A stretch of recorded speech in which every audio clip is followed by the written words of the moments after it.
Okay, good morning, folks. This is Thursday, February 12th. This is House Corrections and Institutions Committee. We are going to spend the next few hours with Department of Corrections, going over the operating budget. It's going to be, there's a lot of issues, a lot of items, a lot of programs and operations that DOC is responsible for. And we will do our best to understand those, and then we'll make our recommendation to our colleagues, House Appropriations Committee. So welcome, Commissioner. Good morning. All yours. Thank you so Don't be too hard on you. well. I appreciate that, Madam Chair. Thank you all for having us today. I do appreciate that greatly because I am going to do my best to understand some of this as well. And I will plead a little bit of freshness. Today was supposed to be handled by, I would have been here as well, but our Deputy Commissioner, Kristen Calver, who is absolutely knowledgeable about every single line of the budget. She functioned for some time as our finance director as well as our deputy commissioner. We are now, however, very fortunate to have a finance director. Marlene Bennett is here and will be available and will join us, especially when we get to the line item sections of this. But there are a number of things in which DC Calver is more versed than I. And so I want to be upfront in saying that there may be questions, there will be questions that you have that I am going to have to plead. I don't know, but I will get back to you on that. None of this is a lack of transparency. It's simply a lack of full familiarity on my part. I am learning quite a bit. And have been trying to keep abreast of all these things, but in no way can I touch the 20+ year, knowledge that other members of our staff have, or somebody like DC Calver. She had some family issues that came up. That is correct, and I think that in a department that really wants to prioritize wellness and health, not only for the people in our populations who we have in our custody or under our supervision, but also for our staff and team. You need to model that at the top. And so if somebody needs time to address issues, we try to give them time. That's how you actually have a functioning, healthy workspace. So nevertheless, I am offering myself as an inadequate sort of substitute for DC Calver. I guess we can, with your permission, I'll ask Jenna Bissett to put up on the screen. That is behind me. Awesome. So the quick agenda that we'll run through here, and I know that although it's 2 hours, there's so much to go through, and I'll try to make this sort of intro part quick. We'll talk a little bit about our vision, mission, and values, and you can actually just go to that slide. These were designed under my predecessor, Commissioner Demmel. They were really sourced from the entirety of the department, and therefore were a very consensus-driven, collaborative kind of product. And I think it speaks well of where we are with regard to the notion of supporting change and serving our communities. Next, please. The next piece that we have is going to be a department overview and data. And so the quick overview that most of you know, and in fact have been familiar with longer than I, is that we are a unified system, one of only 5 in the country that is a unified system, meaning that we not only house people who have been sentenced by the courts, who are, i.e. in prison, but we also house people who would in other states be in jail. That is, they are pre-sentenced. They've been usually arrested and arraigned and are now held for some period of time while awaiting trial or during their trials. Most states have sheriff's jails around throughout their states. We do not here in Vermont. Everybody goes into one of our 6 facilities, which are shown on this map. And then if they are not after being sentenced, or even if prior to being sentenced, if they're not going to be housed in a facility, they are nevertheless under the supervision of our probation and parole offices. There are 12 of those. Those 2 are shown on this map.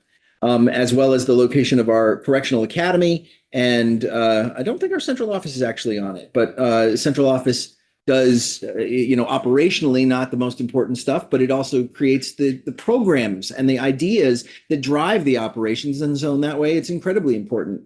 And it's driven and filled by a lot of really dedicated, compassionate people. In Waterbury, right, John? That is correct. I thank you very much.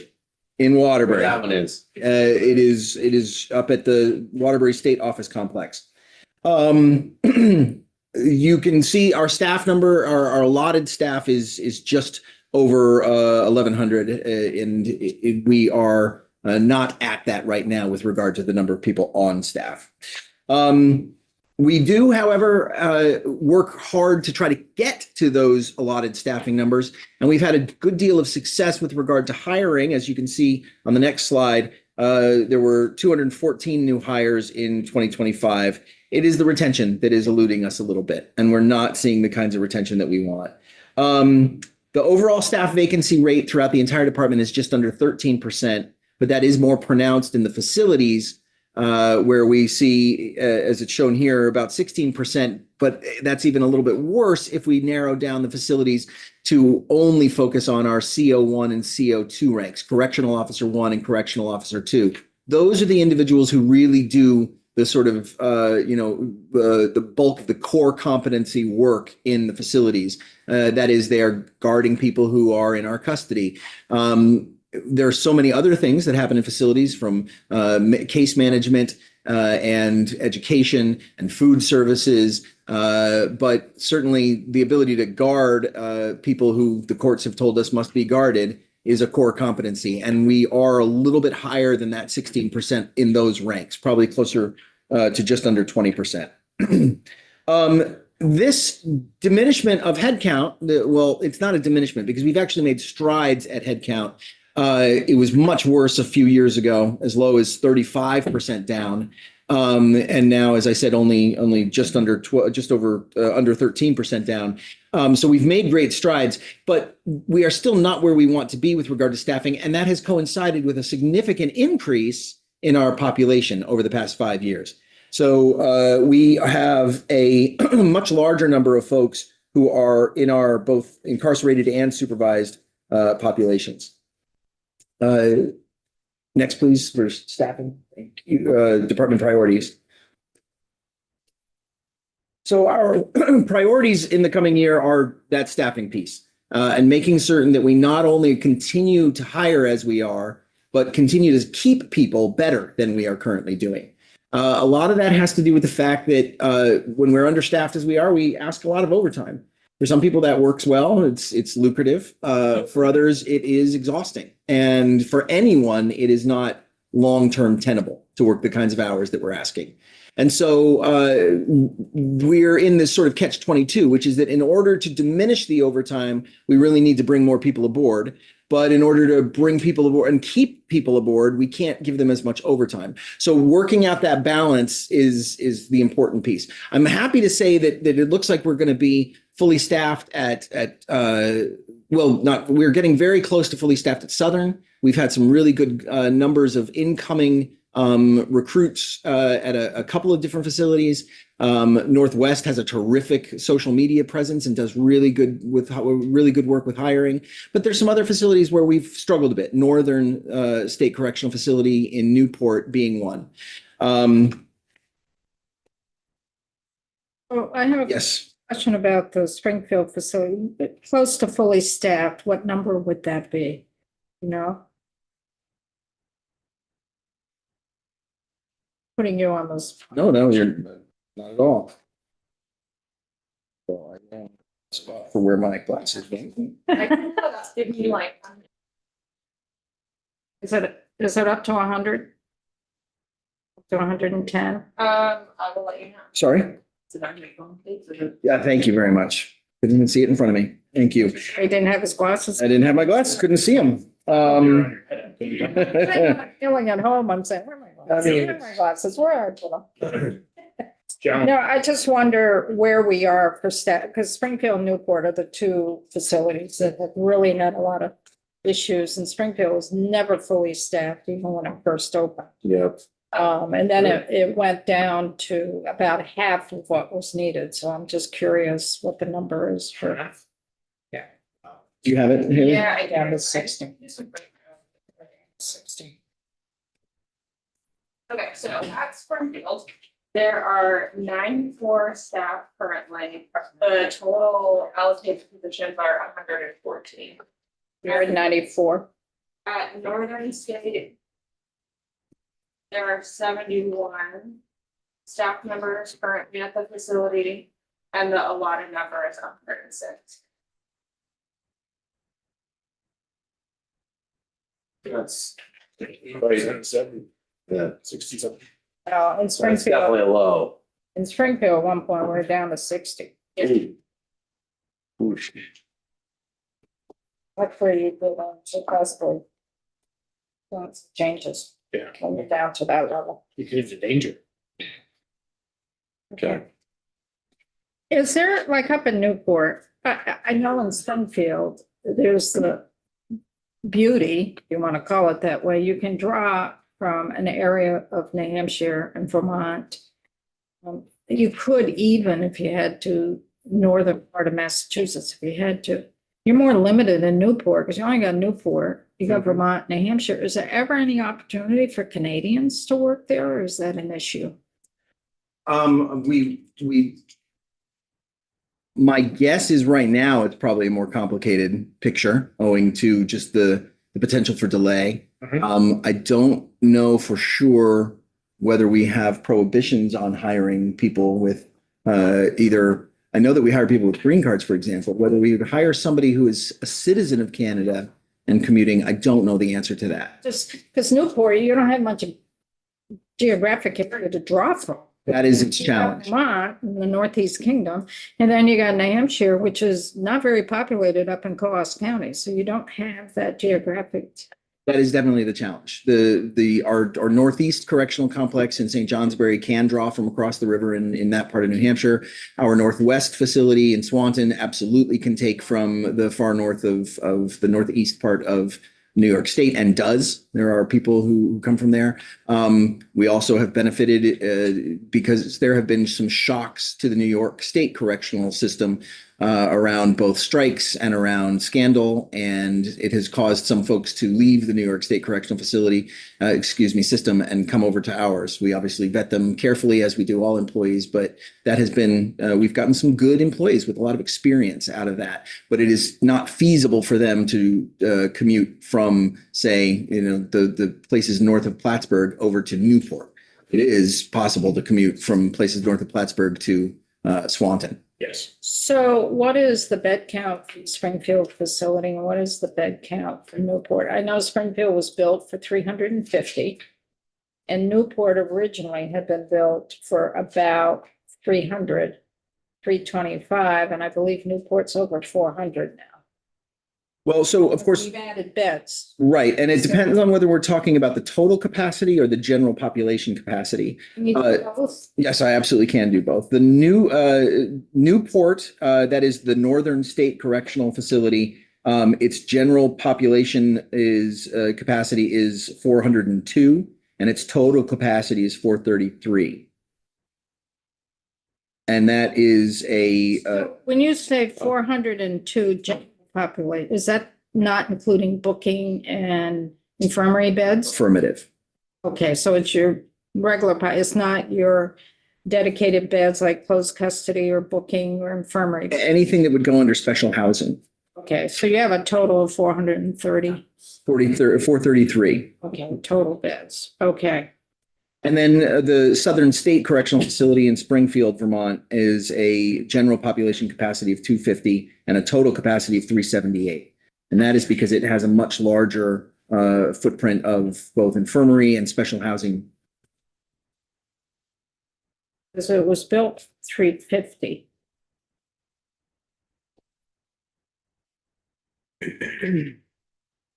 Well, Mike, again, the 378, and my sense is that what we have there is a situation where more and more of those beds have been designated special housing in order to address people who have certain kinds of long-term needs. Like the geriatric and then. Geriatrics, mental health, people who are in various kinds of segregation owing to behavior.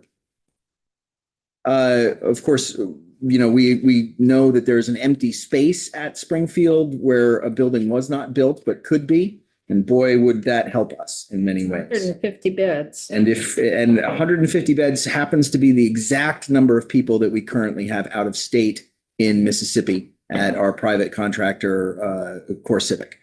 So to the extent that that is something that Vermont has long wanted to do, which is not have anyone out of state, that remains something that we could look at, but it's certainly not a component of this year's budget. Have to work a lot with the town. Yes, our agreement with the town has sunsetted. And so we're now we would be in a very new position of having figured that out. I don't know if there's anyone on this committee who's familiar with that town or works closely with that town. So I do have a question, Kevin. Totally different line. When we're looking at incarcerated / supervised population, I'm surprised, I guess, to see a 44% increase in female versus 13% increase in males. Now that's why, but that's a real number. yes, that is a real number. It's a huge difference. No, and It is entirely driven, well, not entirely, it is largely, vastly driven by detainees. The detainee population at Chittenden Regional Correctional Facility is 50%. So it is half and half detainees and sentenced persons. No other facility has that ratio. We've seen increases in detainees across the system, and that anytime we say across the system, we're predominantly talking about males. Since, of our 1,600 people in the system, only, just under 200 of them are women. But the male detainee population has not risen by nearly that much. It's up about, I want to say 20% approximately. The female detainee population has risen much more. And again, now constitutes half of the people that are in that facility. I guess do you have some idea why the drastic change? Yes. That's a question to you probably, but. No, I'm happy to answer it based on what I've read and what I know from, there was a WCAX article in the fall that included interviews with me and interviews with the public defender and interviews with others. And the public defender stated that this stems from an increase in punitive sentences, a sense in the general public and across the court system that accountability, as it has been used over the past several years, has not really worked for community safety. I want to stress that the public defender was saying this is what's out there. I don't know that he was agreeing with it or saying that it was a good thing or a bad thing, but he was stating that, this is what we're seeing. We're seeing both prosecutors asking for more. We're seeing judges giving more with regard to sentences. I think there are people who perhaps would not have been held, say, 8 years ago or certainly 3 years ago, who are now being held for some period of time as they await trial. And I do think that from my previous position, I was the police chief in Burlington, Vermont, before coming to this interim role as the commissioner of corrections. I definitely saw that there were individuals who would be, who have really parlous existence out in the public, and being in a stable environment for some period of time can in fact help.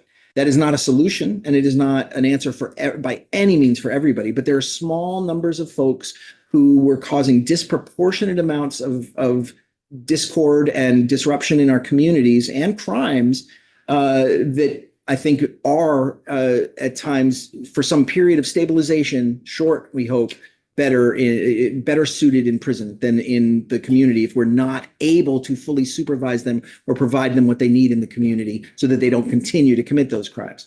And instead, we saw people who were continuing to commit those crimes. And so I think the threshold dropped, and certainly that's what the public defender alluded to in that WCAX article.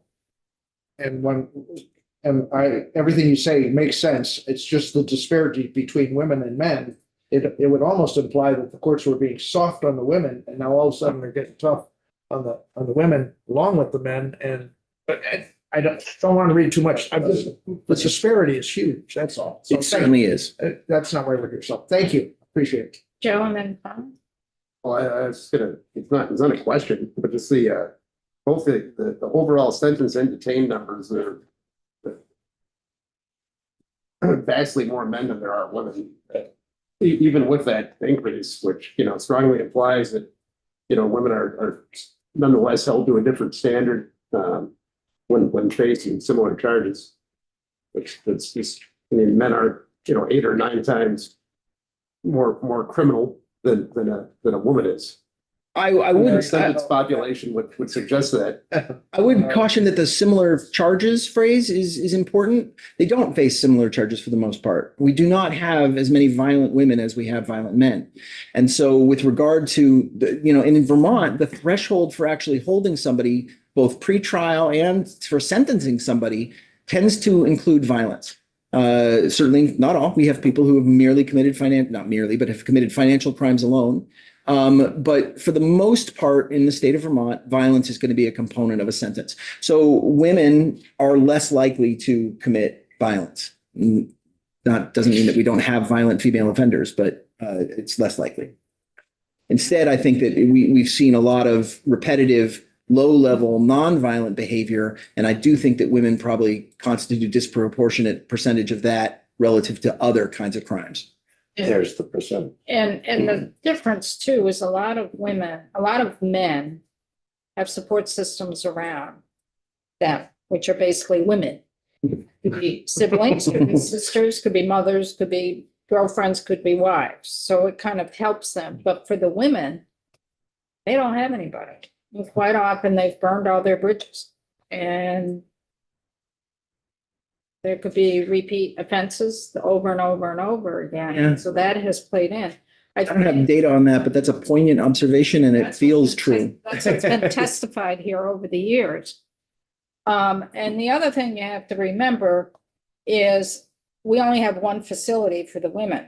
So right now we have about 170, whatever. Over half of that are the detainees. Yes. And for the male facilities, we got 1,400 total folks, 1,450.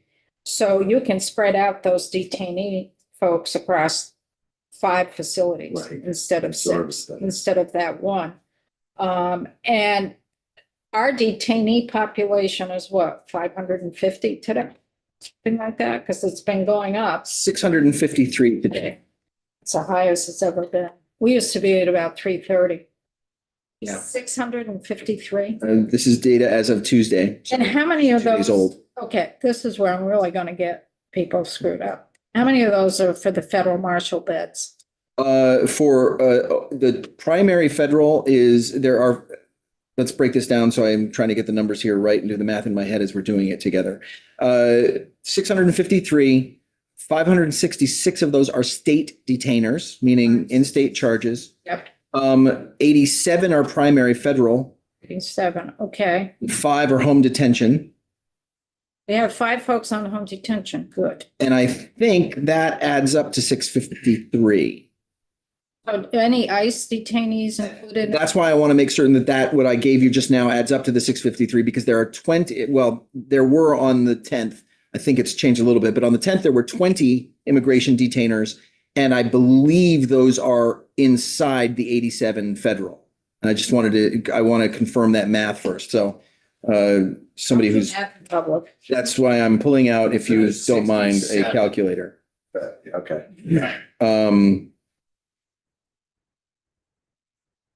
I'm not doing math. Yeah, so the 87, of the numbers I just gave you, the 87 primary federal includes the 20 immigration detainers, Okay, so we got 6. meaning that there's 67 federal detentions of other types. Because part of your budget is we have a contract with the Federal Marshal System We do. to house federal detainees. Now, those folks are like, I'm just going to use an example. If there's a drug raid in your community, that usually involves the state police task force, could involve the feds. Those are folks here in Vermont. You could have 8 or 10 of them in a drug raid, and there'll be federal charges against them. And they are held through the federal system that the federal marshals, we contract out with the federal marshals for those beds. So part of your budget, there is money that comes in from the federal marshals to pay for those beds. And I forgot how much yes, there Well, used to be. It goes towards the state's general fund budget, not DOC's budget. So slight distinction. There's a big distinction there. So how many beds for federal marshals, not the ICE, but for federal detainees, or federal crimes that Are we obligated to hold? how many are we putting us, that we get paid for? We only get paid when they're used, Yeah, but but- we're obligated to provide them 90, I believe. Is it 90? The cap was raised slightly. Okay, because it used to be around 60. Yeah. And how much per day do they pay? Do you Not know? much. I could get that figure, but I don't have it offhand. Yeah, I think it's just under $200. yeah, it used to be around 150. I think it's like 190 or 180 something, but I apologize for not having the Oh, exact that's- figure. That's fine. I just went off the rails. But, so when you look at the detainee number of 753, you have to, 653, ma'am. I mean, 653, you have to weed out those numbers, what they really encompass. Sure, yes, some component of those, but but those are, some of those are crimes committed in Vermont. I mean, your example of drug crimes, those are Vermont crimes. A very high profile case is the murder of a CBP officer in Coventry, and the suspect of that, a female, is held in our custody. And so those are federal crimes and they're being prosecuted federally, but they are nevertheless things that happened in our state. So I interrupted, there was a string of questions. Connor, Sean, and then Kevin. Not me, no. no. Steve Howard walked in anticipating my staffing questions Did here, you but that's, text I did not. I did not. You can see my phone. It's, Steve just good at what he does. So I think the new hire numbers are really encouraging, Commissioner. I'm wondering, like, what do you attribute that to? How do we keep them, do you think? How can we help you do this? Yeah. And then I'm wondering, it's probably a phone a friend one. I'm just wondering what percentage of the overall staffing costs are overtime at this point? If that's moving in the right direction too. Yeah. Okay, I don't have the percentage cost of That's okay. whether That's it's overtime or not. Marlene may have that. No, I have a percentage. Okay. We know what we have as overtime allotted in the budget. With regard to your first question, I think that the hiring is going well. There was the creation of a position at each facility that is dedicated to hiring and to the experience of staff. And some of the facilities are doing that really well. They're doing it well with regard to social media presence.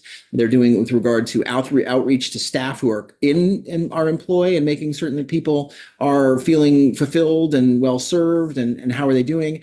And they're doing it with regard to outreach to prospective hires, and I think making a good case for the value of this work. This is an incredibly important job. It is an integral job to a safe and secure society. It has to be done not only with a sense of the importance of how we maintain custody in a secure and safe way, but also with compassion and the ability to change people's lives as you do this work. And I think therefore we have two distinct groups of people that we appeal to, and then the sort of Venn diagram of those two groups, which is larger than people think. It's almost an overlap entirely, which is people who, yeah, I believe in security and I believe in holding people accountable, and I believe in making certain that we do everything we can to make people better in the time that they're with us, and make certain that they're prepared for success when they leave us. I think the pieces that we have with regard to the hiring are being able to sell that and trying to work on selling that. We've done a little bit of work on that. Actually, I was about to talk to you today about the fact that we need to cut that audio for the overview that we had, an intro voiceover for some of the work that we have on social media, et cetera, on trying to articulate and communicate this message. I do think that obviously there are things that we've done in order to make people's lives better in the midst of tough situations. With regard to one of the budget items, you'll see it was part of our BAA, but it's part of the new budget as well, is hotel and making certain that for people, for example, who are working really inordinately long shifts, often back to back, we have mechanisms for them not to have to travel home if we're going to be asking of them these sort of short turnovers, and giving them places that they can be close to the workspace, making that available, doing things to try to mitigate some of the issues that we face with regard to our facilities and the fact that not all of our facilities are in the condition that we would want them to be. They are, particularly that was difficult during the summer. We had some really hot stretches, and we bought things, new uniforms, new things like ice makers and, you know, icy drink, machines that we could put into the facilities for staff. All of that is important. There's a graduation tomorrow that I'll be attending, of our most recent recruit group.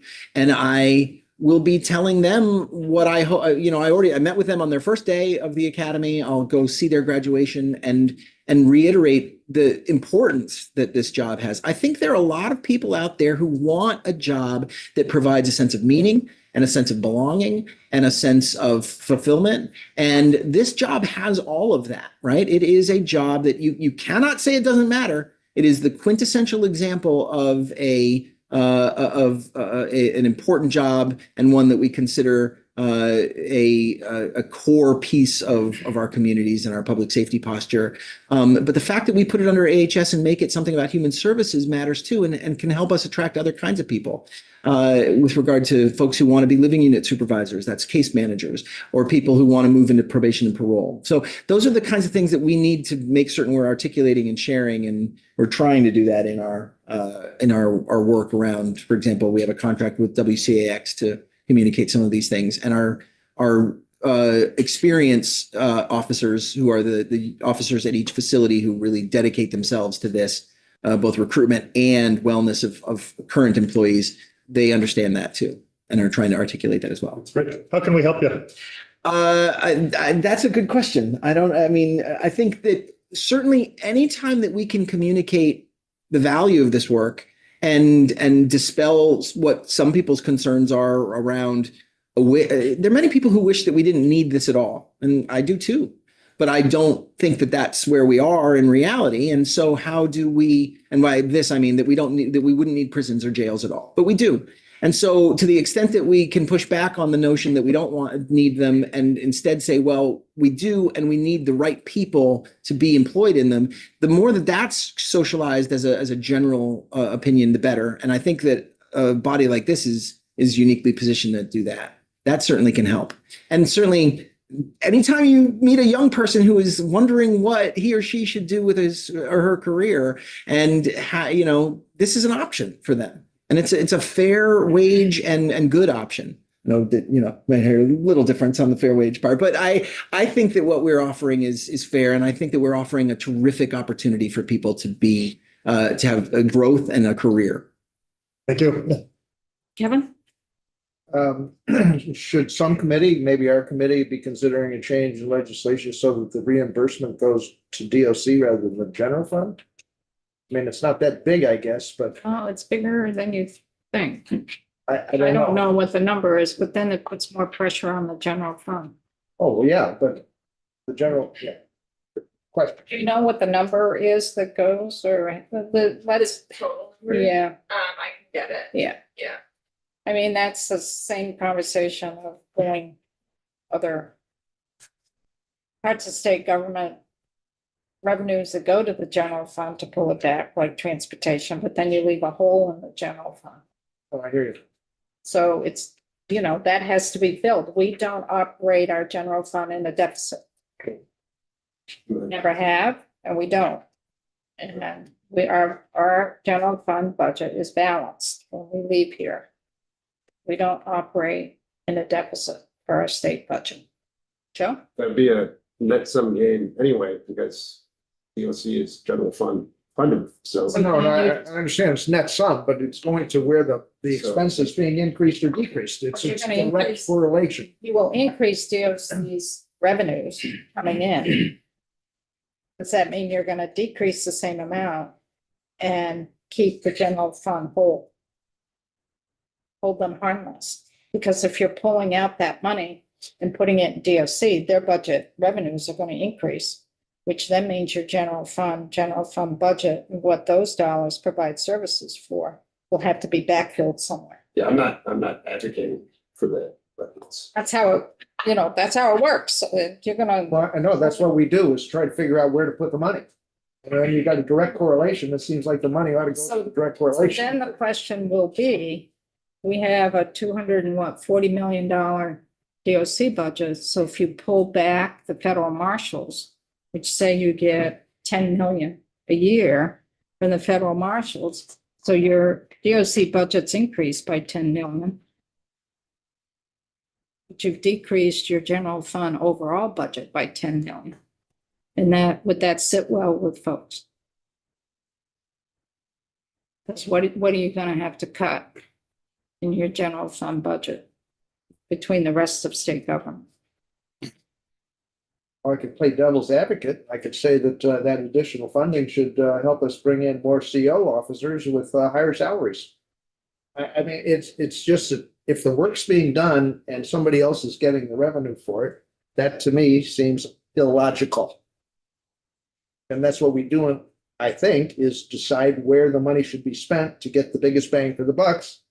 So all of a sudden they're looking at 90 detainees instead of 20. That's a huge difference, and that funding should follow the effort, in my opinion. But that's why I asked the question, should somebody be looking at it? I'm not advocating, I'm just saying this. Logically speaking, that seems like the right kind of question, but. Marlene Petit, the Executive Director of Finance or Department of Corrections. We did ask for a portion of that as a revenue offset this year for about 1.5 million. And it was taken off the table. So it When was, you asked who? where we put it in our request to AHS, because we have to go through our agency. And then that gets vetted at higher levels as well. So that was the request, I just wanted to make you aware we did. But So you requested just a portion of it. 1.5 million, and how much usually, do you know how much comes in on a yearly I would basis? like to double check that. It seemed to me that it was around 4.5. 4.5 million. So you asked for 1.5 million of that to go to the DOC budget. You ran that up the chain through the Agency of Human Services. And then I'm not sure if they may have taken it to the next level up, but it was determined that we weren't going to utilize that.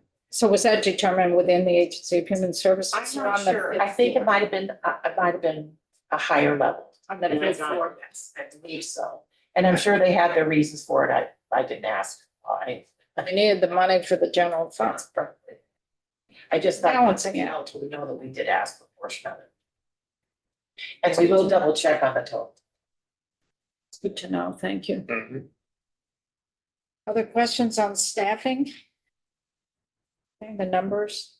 So the detainee population keeps increasing. Yes. So if we could move through some of these slides, I think we'll see some visualizations of that. Thank you. That one. Thank you. So this shows us the average sentence detained and hold population for each fiscal year. Bless you. And both in-state and out-of-state. And I think that it really indicates the fact that we've had, there've been times where we had many more people in our system in whole, but we also had 2 additional facilities at that point. There have been 2 closures over the past since 2013. And so I believe it's 2. You're looking at me in a way. Windsor. Is this the work camp? There was also there was a different women's facility in 2013, was there not? No, 2015. Well, we were at Northwest at that. So they were in Northwest, yeah. The only facility that I'm aware of that has closed was 100 beds in Windsor. Windsor. And we don't have 13, we probably had a pretty full work camp. 13, we still had the work camp up in St. Johnsbury. There's 100 beds in there. We still do use that. We have that facility is completely full. We also had almost 500 people out of state. Yeah, we had a lot out of state. That was back in like 13, 14, 15. Yes. Wow. And when you see those numbers of, 27 of 2,100 people in this graphic in total. Windsor was operational then, and don't remember if that was women's back then or if that was as a work camp. The graphic on the right shows, for example, that where there were 498 people out of state in 2013. So that was a significant piece of that. I see. 125 seems low, weren't we like at 130 from this one last year? 130 out of state, you mean, sir? No, I think we were lower than that. I think we were actually at 100 we were below 120. You're right.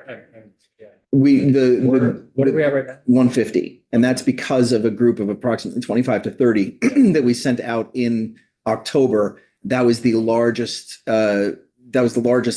transportation that we had done since the pandemic. Detainee population. Your detainee population's putting pressure on our systems. Yes. That's what's happening. The more detainees you have, the more it's gonna take up a bed, which means there's less beds for your general population. So Detainees are killing us. hold without bail, It's a problem. That's a form of detained, but yes. I think it's held without bail. Well, that's gone up. So I think, and I think the commissioner alluded to this, if the public wants more accountability by locking people up instead of, they say, arrest or catch and release, the courts, prosecution are reacting to that.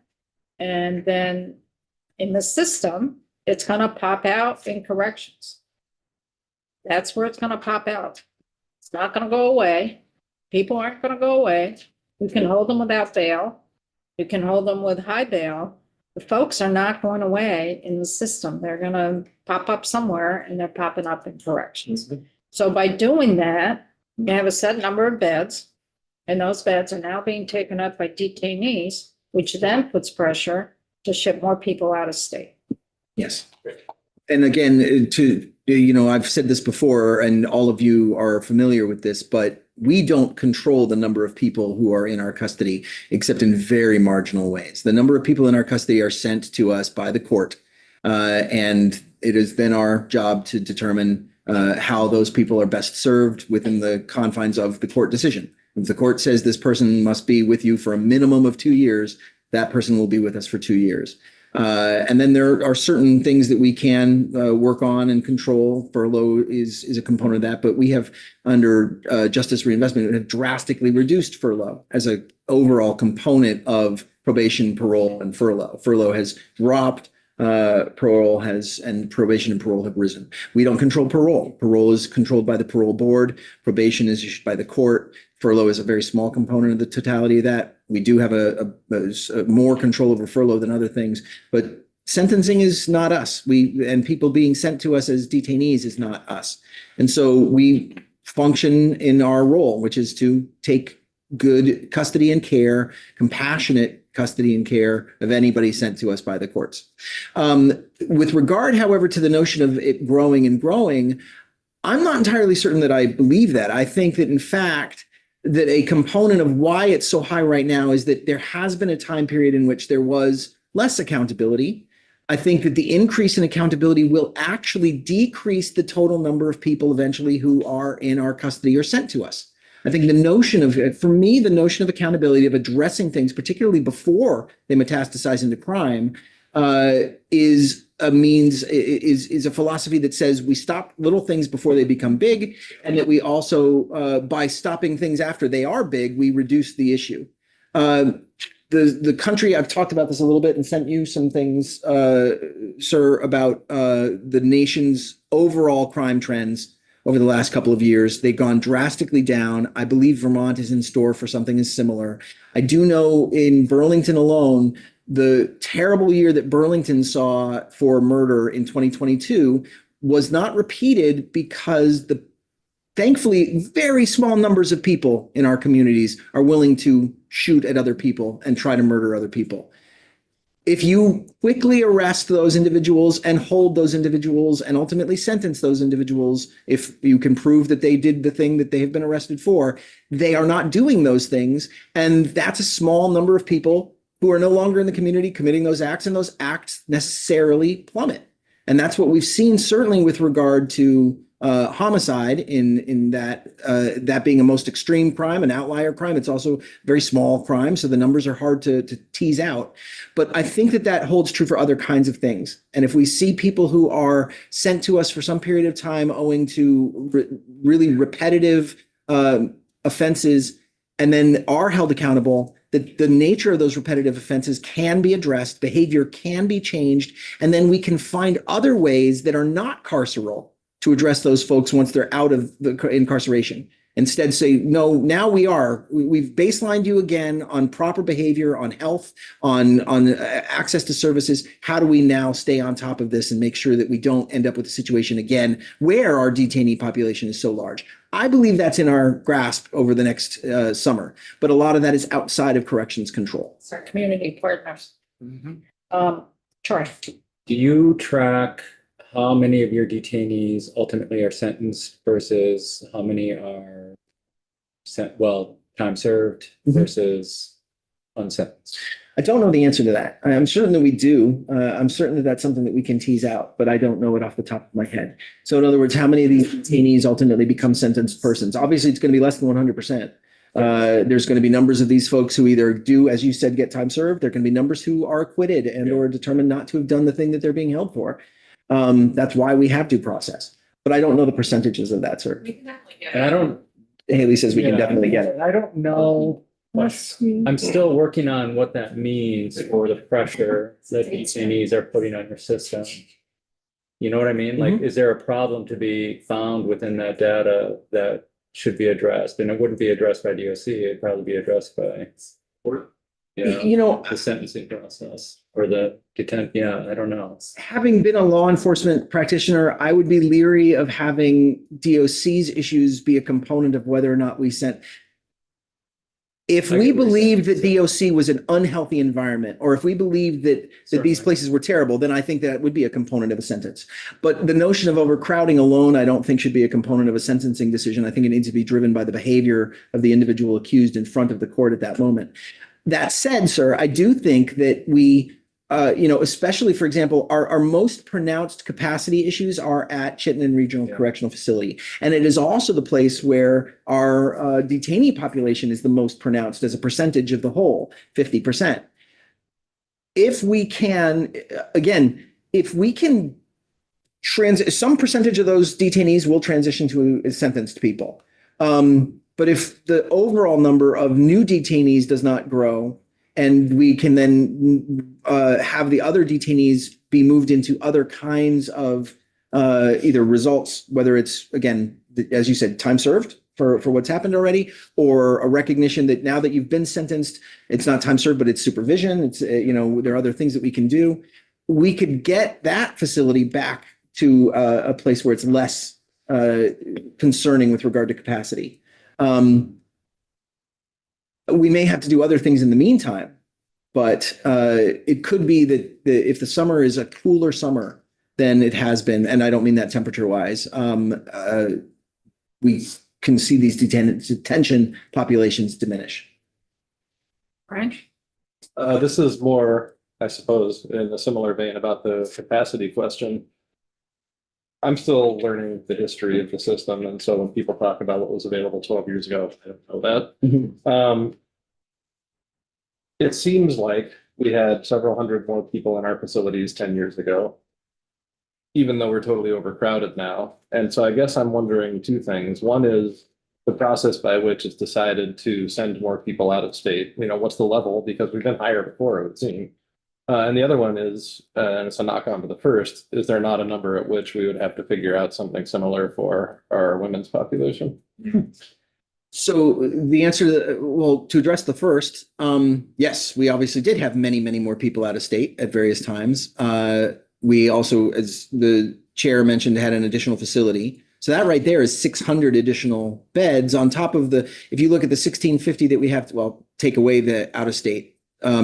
If you look at the 1,500 that we currently have here in state, and then you add 500 and then another 100 to that, that gets just basically to the numbers that you're seeing here. So the overall, the overall crowding in many ways was probably lesser. The height that you can see in 2014 on these charts behind me is 2110.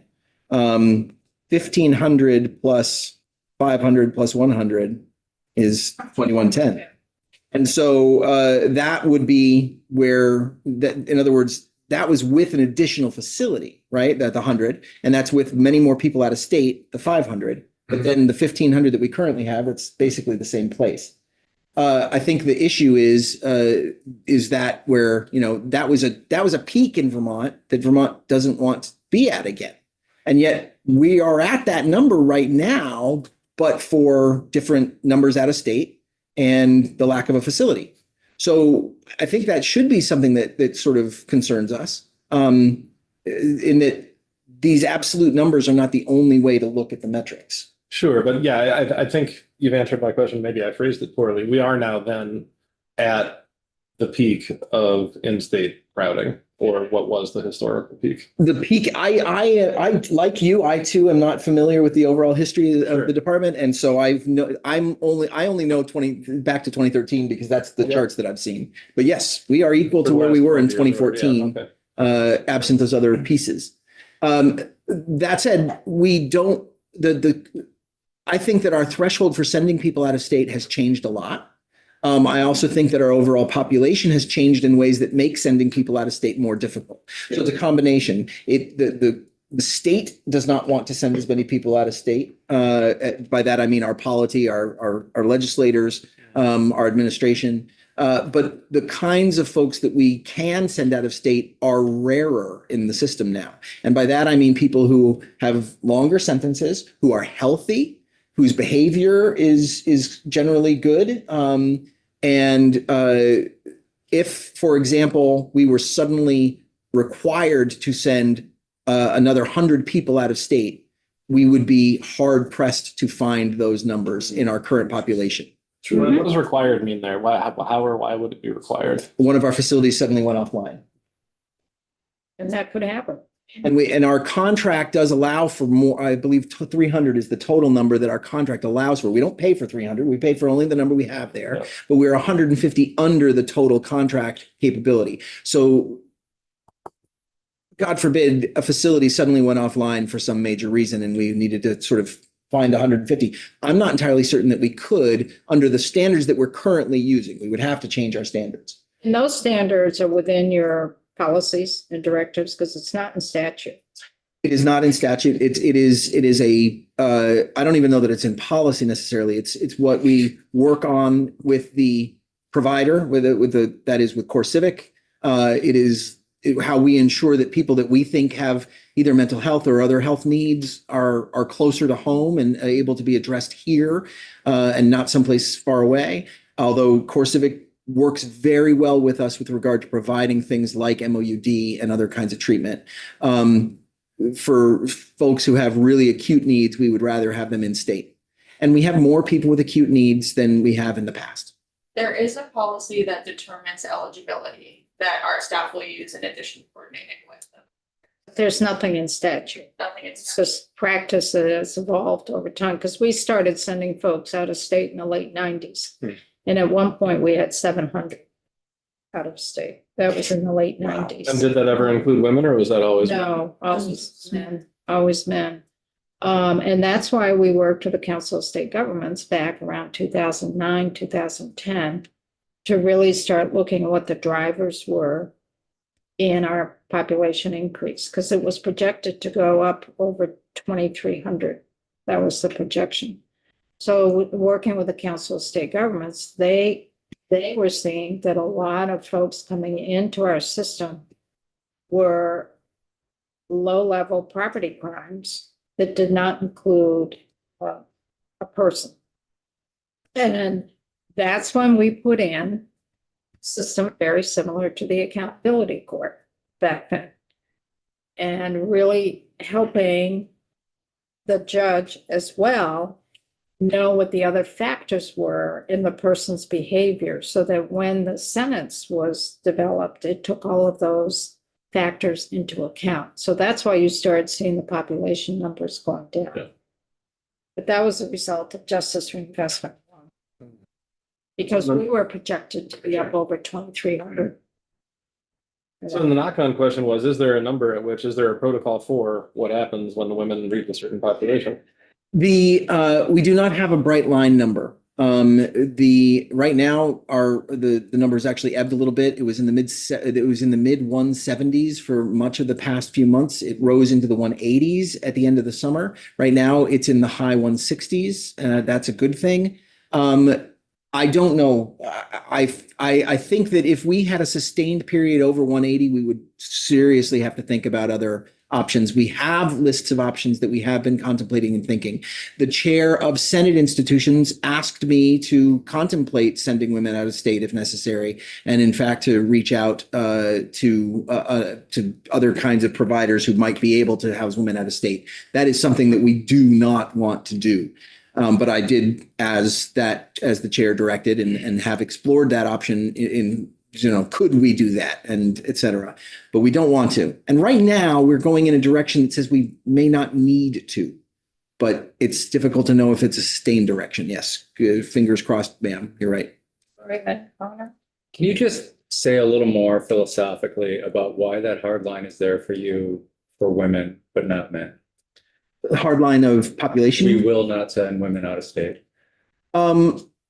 The rationale for me is that we have not done so, and it's not a hard line. It is. I if I heard it an is emphasis yes. in your voice. And that's there's definitely an emphasis in my voice. It is not something that I would want to do. It would not be even close to the top of options, but I'm not foreclosing on the possibility, Right. depending on what we need to So do. why is that emphasis not there for the men that we ship out of state? Aside from Sure. the numbers, I'm talking philosophically.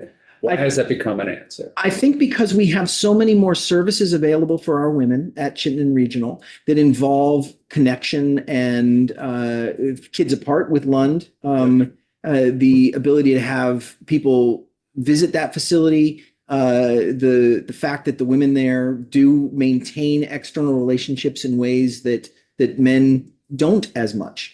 So that's a component of it. Does I that think acknowledge the absence of such services for men? we absolutely know we want to build services like that for men. The Kids Apart program is being expanded to Northern because fathers are parents too. I strongly believe that. I'm one. But I also will acknowledge that fathers or parents, they're different parents than mothers. In part because of the safety, support systems that we do or do not provide to women as compared to men. That's fair. My point, but yeah, no, I don't want to put those words in your. Thank you. Second of that. Connor? Yeah, sure. So Commissioner, I go on a tirade every year about Corson. I'm not going to do it today too much, but We get used to it. yeah, you get used to it. You just drown it out. But I started lobbying 20 years ago, and it was always the thought process. Well, this is it's just a necessity for the moment, but we're hoping to get out of state prison business. And, at some point I just think it's not going to happen, right? I don't think so. So is there some thought process that, we just need to build capacity in state here, add it on the Springfield, building right with the new women's prison here and trying to take care of it? Because the outcomes don't seem conducive to rehabilitation down there. What we heard last week in testimony, you can get high any day if you want. It's chill, you get a PlayStation when you get down there. They built it in the most impoverished areas, so the quality of the staff isn't necessarily as good. They just need a job, right? So I'm wondering, is the department thinking maybe we should just get out of this business and look at building more? It is certainly not a component of this budget, and it is not a component of I have not spoken with the administration about this. But I do believe that we are currently not as much over capacity as we are underbuilt for what we in Vermont may need at a given point. And if we don't want to send people out of state, then we need to do something to address that. I think that like schools, we build these things for high point populations, and then we acknowledge that there are going to be times at which they're not as full. And that causes changes and causes different kinds of challenges, staffing challenges, either up or down. Suddenly you have too many staff for the number of students that you have. If you've built, you have a large population glut and a spike in population, we need a new wing on our school, and we also need to hire some additional teachers, et cetera. And then that ebbs because that's how population groups move. I think the same is probably true of crime and prisoners, owing to the fact that they are in fact just another component of our overall demographics. And I think they're relatively consistent overall, but they move up and down with regard to moments of greater or lesser social disorder and criminality. But we build for what we as Vermont have had in the past and need. And then if we don't need them, then we shut a wing down. We've done that right now with not right now. Right now we do not have that. But even when I started, there was a wing in Springfield that was not being used because we didn't have staffing for it. We certainly had people, but we didn't have population, that is, people in our custody, but we didn't have staff. Once we got additional staff, we reopened it. The same would be true. You could shut wings down in facilities if we were to have, again, that extra piece in Springfield. If you were to build that extra building, you'd have an additional number of beds, and you use it or you don't use it when you need it. I believe that the plans for the Chittenden Regional Correctional Facility replacement for women needs to be designed for the number of women that we experienced at the end of this summer, not for the number that we had 2 years ago. I think that would be a mistake. It would get us back. I mean, we'd end up in the same position we're in. Better to have more beds and not use them. And I do not agree with the notion that empty beds result in more people being sentenced. I don't I was gonna ask you. think that our beds are a component of the calculation on the part of the prosecutors and judges at all. And I think that's a good thing. And I know some, may disagree, but there's a theory about highway development that when you build more lanes, you just end up with more cars and traffic somehow. I know that it exists. I don't know the math behind it. I don't think the same is true of beds. I think if we build extra beds, then we'll have beds that are empty, which is a good thing. And we can leave wings shuttered or temporarily closed. There was an issue. Would the courts not be sending folks to corrections? Because right now we don't have the beds. Right. If anything, I would say that, yeah, I don't know. I just don't think that it's generally a component of the decision. So let's move on, because Can I this just is, ask one more in yeah. case? And Haley, we heard, or I think I heard a statistic that 30% of the long-term detainees were never charged. they were charged, they weren't convicted. They weren't convicted. Yeah, that was from the crime research group. Right. Would you have data as to why they were released? Or is that That a would, different department? that would be a better question for the front end of the system, Okay, so I'd thank want you. to direct you to the board. Thank you. Because a light bulb went off when I heard time served might be a reason. Because if they're there a long time and then. Yeah. Well, time served is a conviction. Time served is a sense that you have been adjudicated, but the term of the charges that you were answerable for is actually less than the time our drug rate, let's not use the feds because their sentencing is stricter. A Vermont charge for, let's say, a misdemeanor assault and retail theft that results in a hold without because of the person's long history and the fact that misdemeanor assault is violent. That person ends up being in our custody while awaiting trial for, let's say, 13 months, and then gets convicted or pleas eventually. And the court says, we would have unlikely held you for 13 months for these two crimes anyway. So time served. You are released today. There isn't even a supervision component to something like that, which can be unfortunate. But there may be a supervision component, but it's still a release. In other words, time served, but now you are on probation. So they have been charged. Convicted.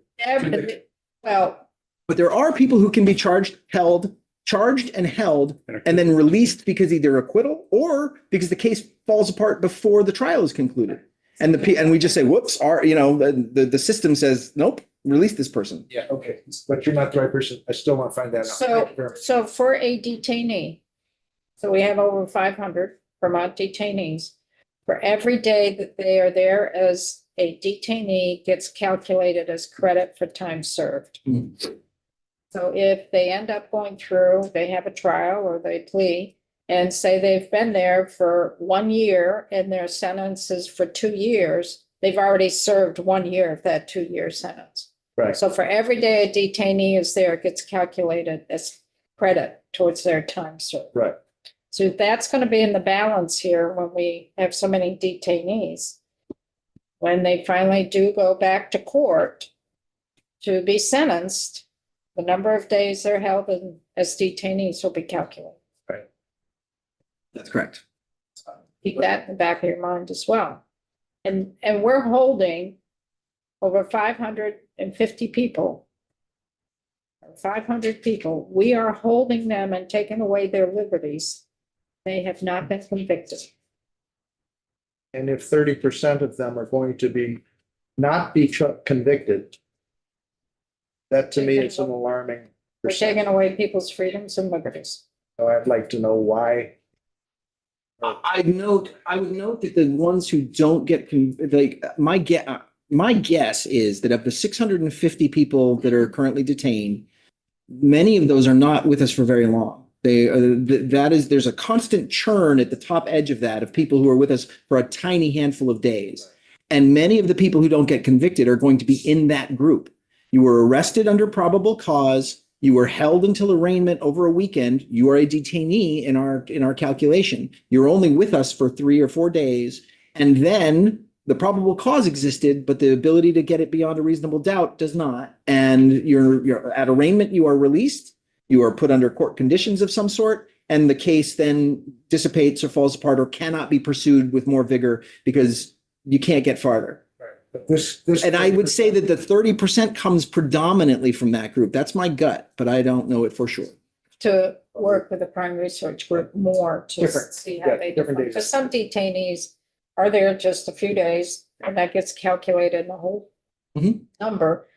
But there are a lot of folks, probably a good 300, I would say it's probably close to 400 or 500, pretty steady, that are held there. For longer 3 or periods. 4 days. They're held there for quite a while. It's not the short-term ones. I was hearing long-term detainees, 30% of them are not convicted and released. And I would be interested in knowing why. Okay. That would be a conversation. That is totally a front end question for the courts. Supports the prosecution and the defense. We move on Yes. to this is a picture of our field services and parole board. I think probation and parole sometimes gets, is not the forethought when we think of corrections. We think of the facilities, our jails/prisons. But probation and parole numerically has more people under its supervision than we have in our custody. 1,650 in our custody, 4,700 or so under our supervision. Really important work done by the men and women in our probation and parole offices, 12 around the state in almost every major city in Vermont. And they do work like assessments, connecting people with services, ensuring that people are living up to the expectations of the court with regard to court order conditions. It's a very important piece and one that I'm very proud of, and the work that these folks do. You'll see there that, there too, our numbers have been rising since the pandemic, but we are not where we were at the outset of the pandemic. How many folks are on furlough? Because Yes. between incarceration and folks who are on probation or parole, you're at about 5,850 folks who are under your supervision. Correct. For furlough, do you have an actual number? Because there's more people on. Next chart, I think, shows that. It shows it as a percentage. I want the numbers. 236 people were on furlough as of February 10th. So this is Tuesday's data. Haley may have a more recent one printed out. 232. And of those two, I'm looking at the 236, but of the 236, 194 are active, and then the others are absconders. We do have percentages of absconders in all of our categories of supervision, in probation, in parole, and in furlough. Do we have the number of folks who are actually on parole? Because the 4,192 is both probation and parole. That's right. And it is, so the number I have actually for total community supervision population is different than this chart. I have, as of Tuesday, 4,770 total community supervision population. And that includes a total of 3,888 who are on probation. Of those, 361 have absconded, and the other 3,500 are active. We have a total of 570 on parole. The vast majority of whom are under supervision, very relatively few absconders for that category. And then furlough, total 236, although as Haley said, it's 232 today, but 236 on Tuesday, and 194 of whom are actively on furlough, and the others are absconders. Helpful, thank you. Commissioner, could you give us a sense of what the caseloads are like in the field for different positions? I don't know the caseload per person. I think that I don't know the number. Okay, no worries. We can get that to you. Well, thank you for finishing the phrase. Thanks very much. We'll get that for you. So our PMP, our field offices, just for the committee, supervise folks who are on probation, folks who are on furlough, and folks who are on parole. Yes, There's a lot more work that our field offices are doing. yes. They're supervising a lot more folks than our correctional officers in the facility. As you see in this, in this graphic too, you'll see that the furlough percentage has dropped a lot over the last couple of years, and that is a component of justice reinvestment. But it also means that that's the one valve that DOC has a certain amount of control over, is furlough. That is largely by statute the decision of the commissioner based on factors, and we use it much less. And I think you just mentioned a very important part where DOC has some control over some valves and operating their facilities. You need mechanisms and tools to manage the population, correct? Yes, ma'am. I want the members to keep that. But I would like to point out that I think management of the population is not just whether or not they are in or out. I think management of the population, more importantly, is whether or not we are providing for them, first and foremost, it's a safe environment, and then it is access to supportive relationships, whether that's with family or whether that's with staff. Opportunities for growth is a huge one. Are we offering programming that provides real opportunities for growth? And that would include educational growth, intellectual growth, professional growth. And then finally, a sense of belonging. Frankly, those four things are also exactly what we need to provide for our staff. A safe environment, supportive relationships among other staff, professional growth, and finally a sense of belonging. But if we provide those for our population, then we have, that's what management is. It creates a safer environment. Ultimately, all of those go back to that first one, a safe and secure environment. That's the sine qua non. I want to put that on the table for members to process through as we get deeper into DOC, because they're housing folks that had very little hope, and eternity seems forever. So sometimes just a little bit of incentive that they can see maybe one day in advance gives them better outlook and their behavior changes. And for us, that may not play in as much, but for many folks who have their freedom of mobility taken away from them, a month is an eternity for them. And if you can see some gains on a daily basis, Yes. it means a lot. Yes. The biggest challenge that we have, and the worst thing that happens, I think, to the vast majority of the people in our custody, is the boredom. It is a challenge, and I'm glad to say it's the worst. I mean, there may be other systems or other times in our history where the worst thing was violence or really dangerous, parlous conditions. But today it is boredom, and the majority of folks, that is what they face. And there are things we should be able to do for that. But as we move through this slideshow, I think there's a slide that when we get to it, I'll sort of point out When we get to it as we're going. So we can move forward. Our healthcare services are on the next one. And you can see there that we've there have been increases in all these categories. But of course, the population has increased during this time too.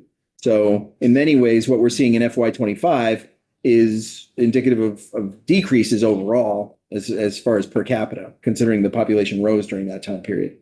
So is it fair to say that what DOC provides in healthcare is what we, in our regular lives, need for healthcare as well?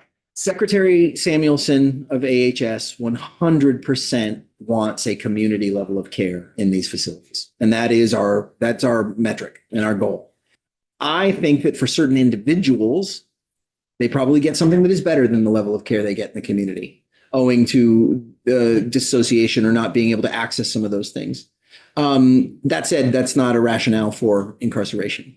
And that said, there are those that, perhaps might have, if somebody had the greatest health insurance in the world and a really productive job, but then committed a terrible, terrible crime, are we providing the exact same inside? We're working at it and trying to get there. The next slide shows some of what we do offer. I Sure. just am looking at the bar graph. So Okay, back to the bars. the most healthcare services that are provided is receiving medication and chronic care. And receiving medication would be, and I'm not looking at the MOUD, that's something totally different. But receiving medication would be what person on the outside would be receiving medication for. Albuterol, cholesterol medications, heart medications. 95% of the people in our custody inside the facilities receive some kind of medication. And it's not an Advil. That doesn't count, but the other things do.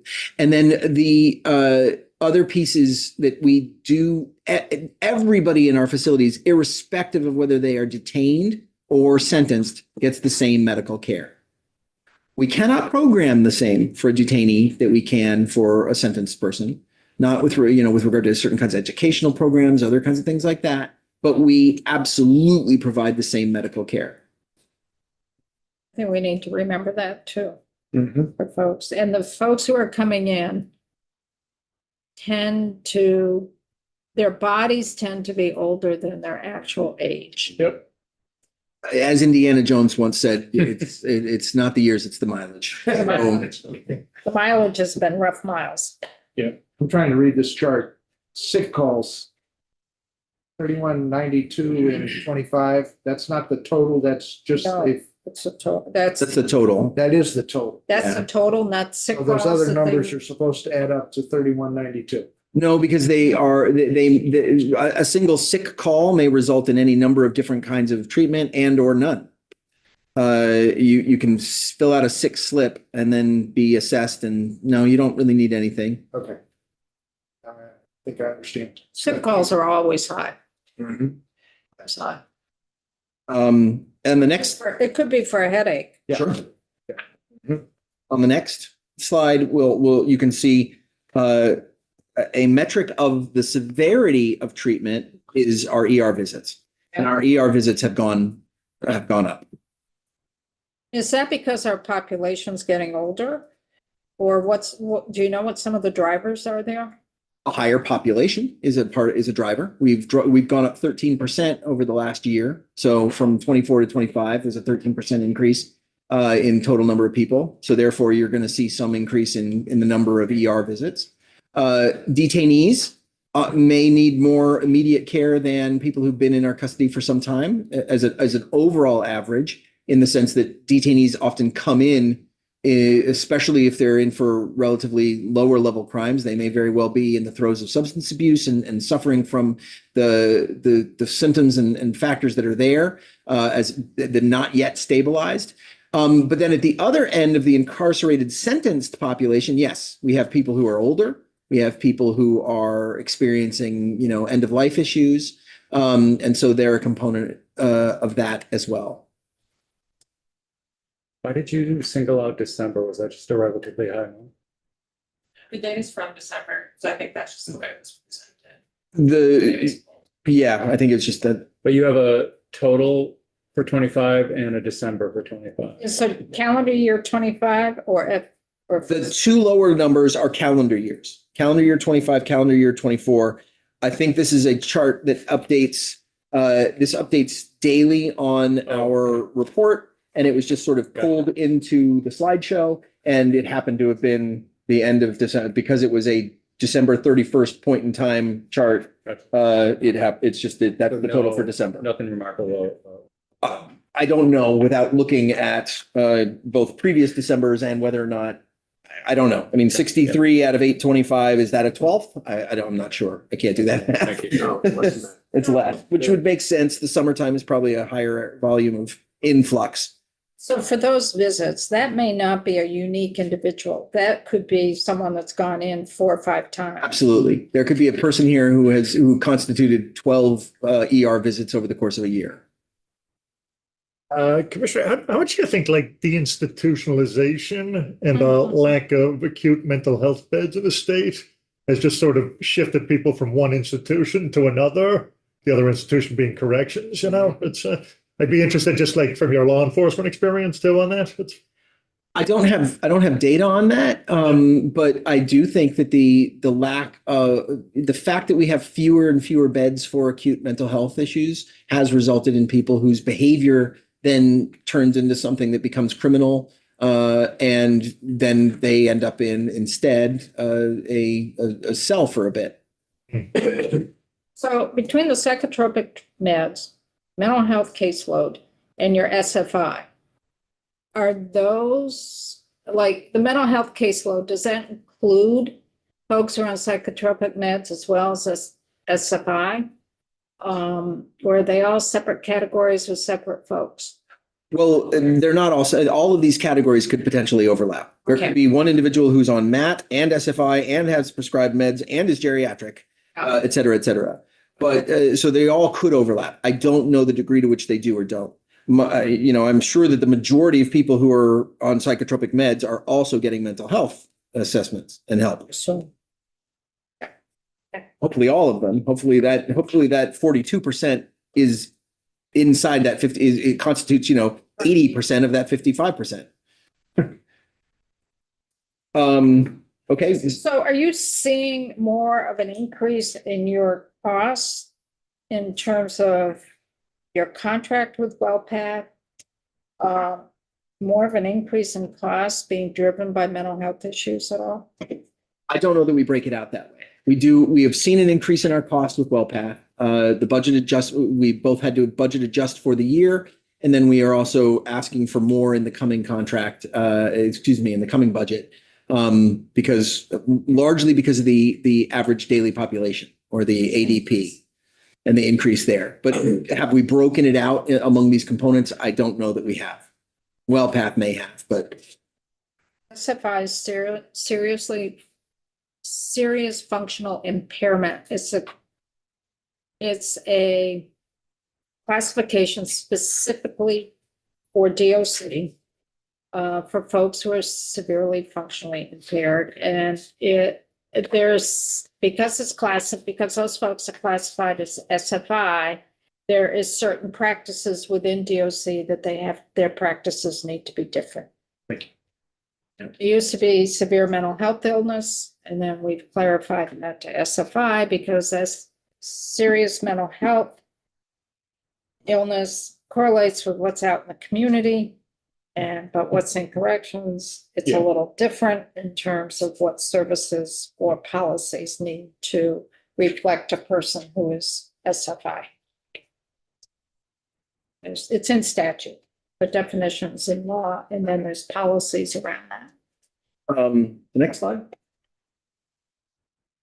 These are our facility staff vacancies. So these are only the vacancies at the facilities. And you can see that there was that tremendous spike in 2022 leading into 2023. We've overcome half of that spike, which is laudable. And I think Commissioner Demmel is owed some credit for that. And I think that's great. Obviously, we have a ways to go. We would like to get back to this place where we are 5 to 10% down. I'd like to get to a place where we're 100% staffed. That's obviously the real goal. But in practicality, we look at previous numbers and it was different and better before, and we need to get back towards that. But we are working on that. Next, please. So this is a list of the key budget changes, and we'll be discussing those at greater length. And Marlene also, Director Petit will help with that. Increases in salaries and benefits, increases in WellPath, increases in transitional housing under justice reinvestment, et cetera. If the next slide, please. What is the second bullet, ISF and ADS? Really? The internal service fund and then the has allocated their service. Oh, the tech, yeah, the fee for ADS. Okay. Next slide, please. Thank you. I like this slide. I like the fact that it puts in perspective and proportion what our monies go to. You'll see there that a significant amount is for health, right? The services part is the bulk of what we do. It's the parts of some of our facility fees are BGS, some of them are ours. It's facilities. It's definitely staff and salary and benefits. That's the biggest single component of that. It's also food. It is, the heating, et cetera. Certain kinds of equipment are going to be in there. But the overall correctional services constitutes the bulk. The correctional services health breakout, I think, is important to see it in relation to the other pieces, and how much health really does cost us. And then the other pieces, those are our margins down there are really thin, but it's where, when we talked about management and the ability to make an environment that does allow for, the safe environment part is in that correctional services section. That's the safe environment part. But the supportive relationships and the opportunities for growth and the sense of belonging, those are more likely in the education and the recreation and, different kinds of administration costs. So, how we take those other things and really make certain that we are able to fund them, that we can find space for them. So sometimes when we want a program to thrive, we don't have a place to put it. Where are you going to put the extra college class that they want? And so all of that is something that we need to focus on, but it's a fractional component of the budget when you look at the overall costs. So for your out-of-state beds, you're at 4.1 million. How many beds are you anticipating? Does have 150. We do not currently anticipate sending another large group out of state at this moment. Partly because although we are over capacity with regard to our gen pop, and remember too, our general population goal, best practice is 80% of general population. By that metric, we are way over. But with regard to just overall capacity, the male facilities are not in a dire place for us to need to send an additional 50 or 100 people out of state at this moment. So we do not anticipate requiring additional budget money for the out of state. The women is different. And as the representative noted, I am super reluctant to do that, but I cannot foreclose on the possibility. What portion of the health contract is for MATs?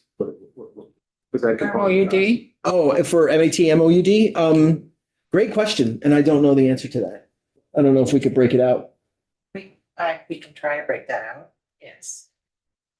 Joe, I'm not sure I understand, like the overall cost Of the $44 million, how much is? for that. Yeah, okay, thanks.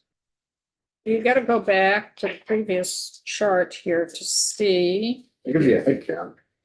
your health data. It doesn't give you. Your health data, 58% of the population is on an MOUD. 78% of your population is chronic illness. 95% of your population is on prescribed meds. Like, So you got to look at what the drivers are, because you've got chronic illness and you got prescribed meds that's not MOUD. no, I. Within all that. It doesn't give you a dollar. I know, but the dollar amounts also would be good for those other ones as well. You mean you'd like to know, are you saying, Madam Chair, you'd like to know the dollar amounts for those other things? Okay, we can try to break that. Essentially, You've you'd got like, a lot more people with chronic illness, 1,166. and you've got on prescribed meds, 1,410, and then you also have to throw in your ER visits that is not being calculated up in that health data, because your ER visits, your cost, you're paying for the visit, but you're also paying out of well past contract, you're paying for that ambulance service to the provider back in the community. Yes. And then we, of course, absorb additional costs with regard to securing that individual at the hospital. Right, because you've got two staff that you have to pay that are now either have to be backfilled in the facility or you're. Largely not backfilled thanks to the creation of the Central Operations Division, which handles more than 3/4 of the current hospital volume. So we've largely addressed that problem of the loss of staff at the facility level owing to hospitalization. But we have not completely addressed it. And you're right, it's a component. And even when it's not a loss of the facility, it's still a staff member for whom we are paying. You know, it might be also interesting to know for those ER visits, how much is being paid back to our local community for the ambulance service? You have that broken out at all? Because that would be with WellPath. Yeah, I don't have that. That's in the 44 million for that. We can see if we can get that cost breakdown. Because that's a cost to the ER visits, is we're paying our local community EMT folks Mhm. to transport folks. And some of that may not be to your local hospital, maybe up to, Some of it goes to Dartmouth or even Albany or even Boston. and that's a cost to the WellPath contract, correct? I believe, for the ambulance service. I would have guessed, Double check. yeah, I'm not certain where that ambulance gets built, but we'll double check and we can find that. Based on some local conversations, I think it's WellPath. I will I will yield to your knowledge, ma'am. But you got to be careful when you compare, trying to compare dollars, because there's a lot more involved in that WellPath contract than what may appear on the surface, and that's what I want to bring out. I mean, they're taking care of the whole healthcare system within our facilities Yeah.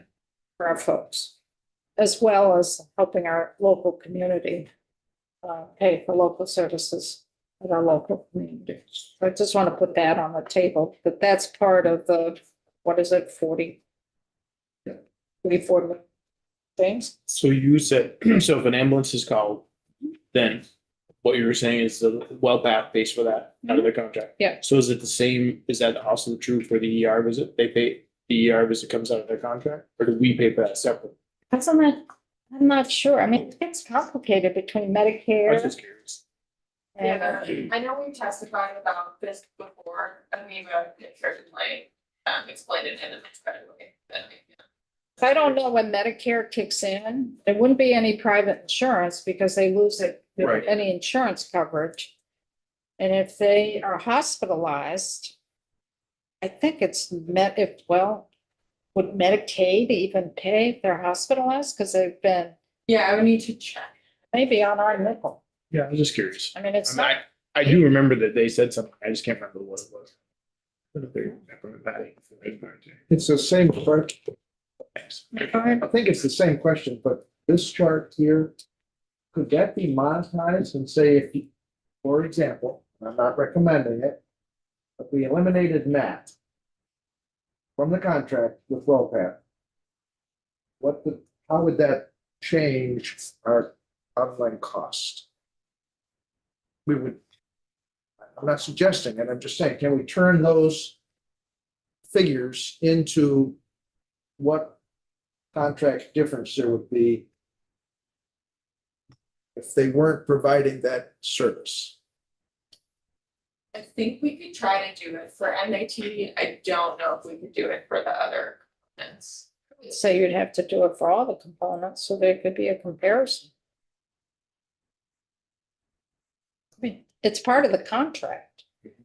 Right, There's a lot of moving pieces in there. but they must be coding those specific drugs and professional interactions somehow, Yes. because if they move, next year, they're gonna have to still be profitable. So I would be interested in understanding how the total health care breaks down into those groups. Do you have notes on that, sort of? Yeah, Can you reiterate what the actual request is? I'm just saying if we, out of the total wealth path contract. So out of the 44 million that we, that go to correctional health How much is services, attributed to Matt? How much is for Matt? Geriatric, How much is for chronic? okay, That's what I would be interested. That may not be possible, but I would think the doctor needs to code Gotta do all their activities. we may be able to find that. I think that the medication parts should be, I mean, they pay for certain numbers of pills and therefore that we can figure that out. The notion of, for example, chronic illness versus geriatric, that may be a little more complicated to break out. And again, as we've already said, all of these things overlap. And so we wouldn't be able to take, for example, the big blue square on the other diagram that was for the total correctional services, that rectangle, and then figure out how many rectangles in it are each of these things. But could we find numbers? We can ask WellPath about that. yeah, I think in part the challenge is that the cost is calculated per member per month. Oh, no, I know it is. So I don't know how granular it gets into But this. they come up with what that they come up with what that monthly charge is per member, which is an average based on their experience of what they're gonna run into. So for example, if we had separate facilities for mental health patients versus those who do not have it, we might figure out it makes a lot more sense to have two separate facilities.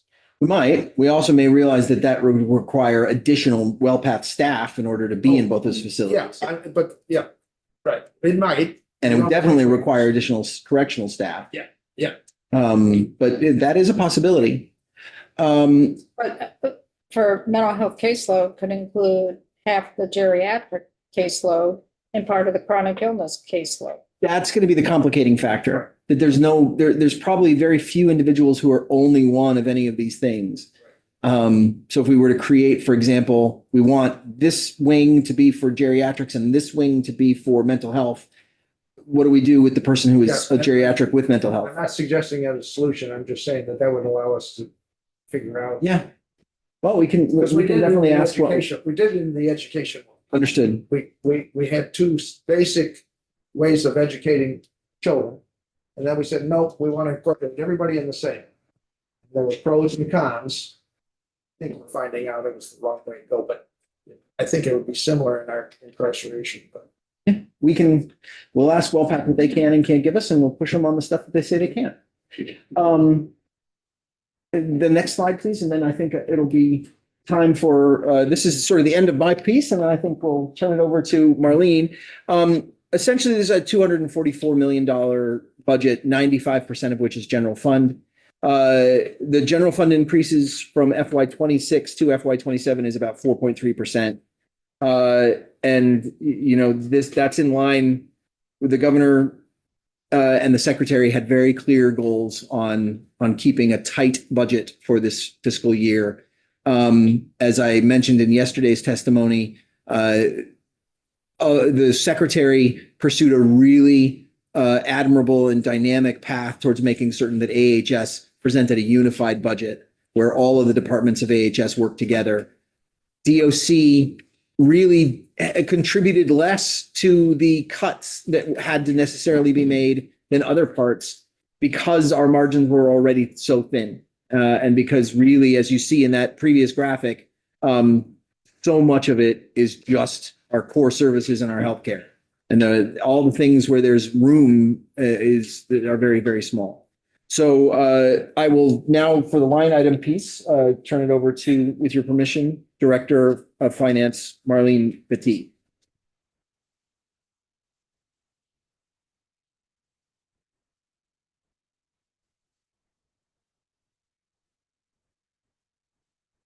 Forget your glasses. They're wearing them this time, so I do know where they are now. Thank goodness, Marlene. Those dates sitting on top of your phones? Yes. Jenna knows too, but she was very good. They're probably used to telling you that anyway.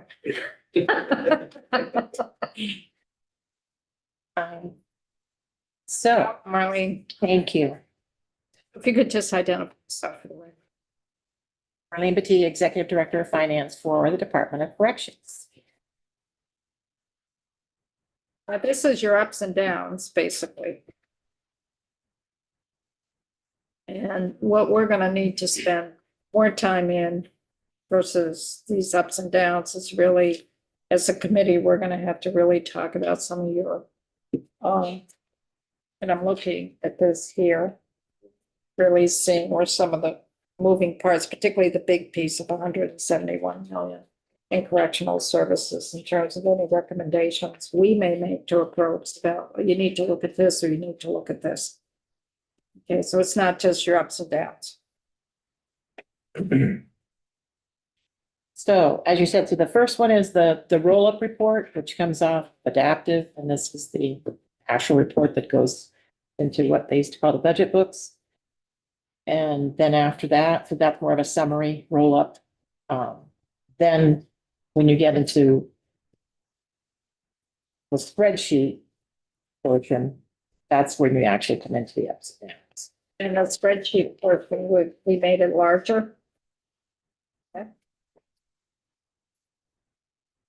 You want me to go through? What I would do is, I'm looking at the time and I know we've got.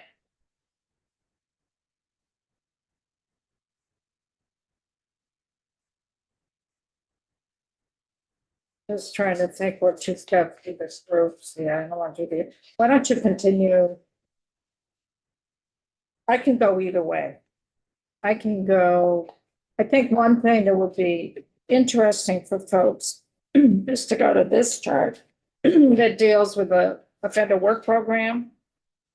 Would be important. I'm not sure how the grants would play in, and then we can do the ups and downs isn't gonna give us much information because we don't know what it was before. Yeah. And we don't know what it's in the long run, where the trends are. If you just look at the 1 year up and down. So which, So if we could start with your roll up, the one that begins with corrections from our offender program. It's this piece, Page 18. page 18. Is it 18? Yeah, page 18. Vermont Work Offender Program. Yep. One document. Because we've had some interest in that in the past. okay, so the Vermont Offender Work Program covers anything, the two staff in the facility, as well as any non-production items that have to do with the making of the license plates. So So is this just the license plate? that's what it's for, any of the non-production. That's what this chart is for, is just for the license plates. Right, if we're looking at that page for the Vermont Offender Work Program, B341. It's minuscule. And then, just as a side note, the license plates themselves are the raw materials, the finished goods, and any other cost to do with production is something that there's revenue generated from that, covers the expenses, and then there's a small cash balance. So And that's separate from this. So the only work program you have within the work offender work program is the making of license plates. It's the only one. That's the only industry of the ones that there used to be. We said. Between 26 and 27, did we add a position? Is the salaries and wages more than double? No, I think what happens is sometimes depending upon who's in those positions, if there's no one in the position, or if there's someone that is at a step that's lower, and then the step changes, or if it was vacant and then it goes up the next year, we don't have the payroll piece of those numbers. We don't control. That's something that's created within adaptive planning and before that Vantage. So it generates based on who's in the position at the time. And if there's a vacancy, then it generates the position as if it was pay step 2. just so it has some place to place it. So in the 27 proposed, a little over 515 grand of salaries and wages and fringes represents how many positions? My understanding is it's two, because I just positions. checked on that. Seems like a lot. It includes your bennies. It includes your bennies. Well, I get that. It's over 250 grand if it's two positions. It's supposed to be two staff in the facilities. And I will double check that again, but Staffs in the facility, is that just two people or is it four? it would be two positions. That's what I'm being told. So they are only working in the facility during the day. I believe so. They're not security folks, so yes, that's accurate. So your license plate operation only operates like morning and afternoon, I don't know the exact times, but it's not running at. 24/7. Yeah. Is it running on weekends? Pardon? Roughly Monday through Friday.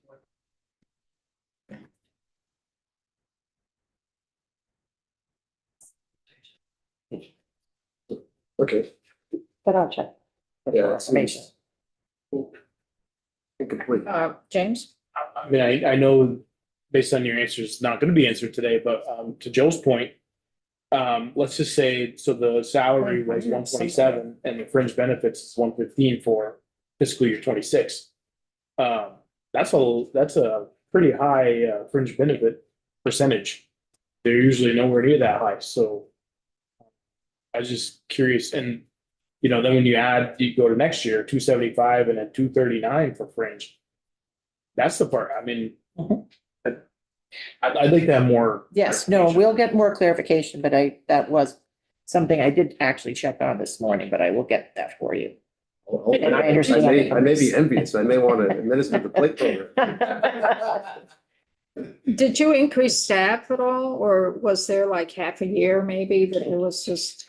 What I wonder is if it was, yeah, I don't know. I'll have to check it out because I'm not sure. And having not been here when that transition would have taken place, I'm not really sure. Transition of what? Well, I'm just saying because I've only been here a portion of the year, I don't know everybody that's in the facilities and who's work, if they. I'm just wondering if one moved on and, or if they had just one person or maybe one. It could have been. And then Yes. that one person had a step increase or. Well, that's possible, but that's what I was trying to relay and probably didn't do well. But when the position is vacant, the system will budget at a certain amount for everything, for everyone. I mean, if whatever the pay grade is, pay step 2. If you get someone that comes in at a higher pay step, then they're going to be coming in. And so then the next year it will change. But I will double check that and see, because that's a valid point and I'll check into it. Thank you.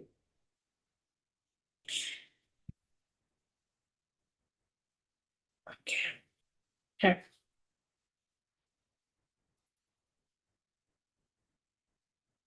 Anything else on this?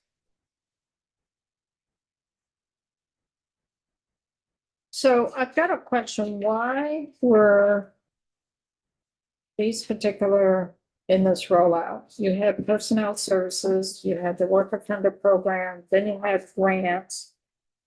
Why were these three highlighted?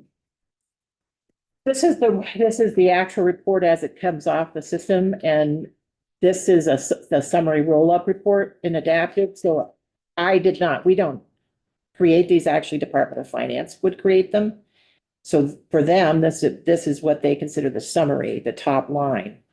I'm not sure how that's determined because the section numbers actually, there are more section numbers within the B.3 than, yeah, than is actually represented. So the first piece, the first one, if the committee goes back to the first page, not the grants, that's talking about your overall personnel, not the grants, but the overall corrections budget of your personal services. And that's where you're gonna see the 243,000.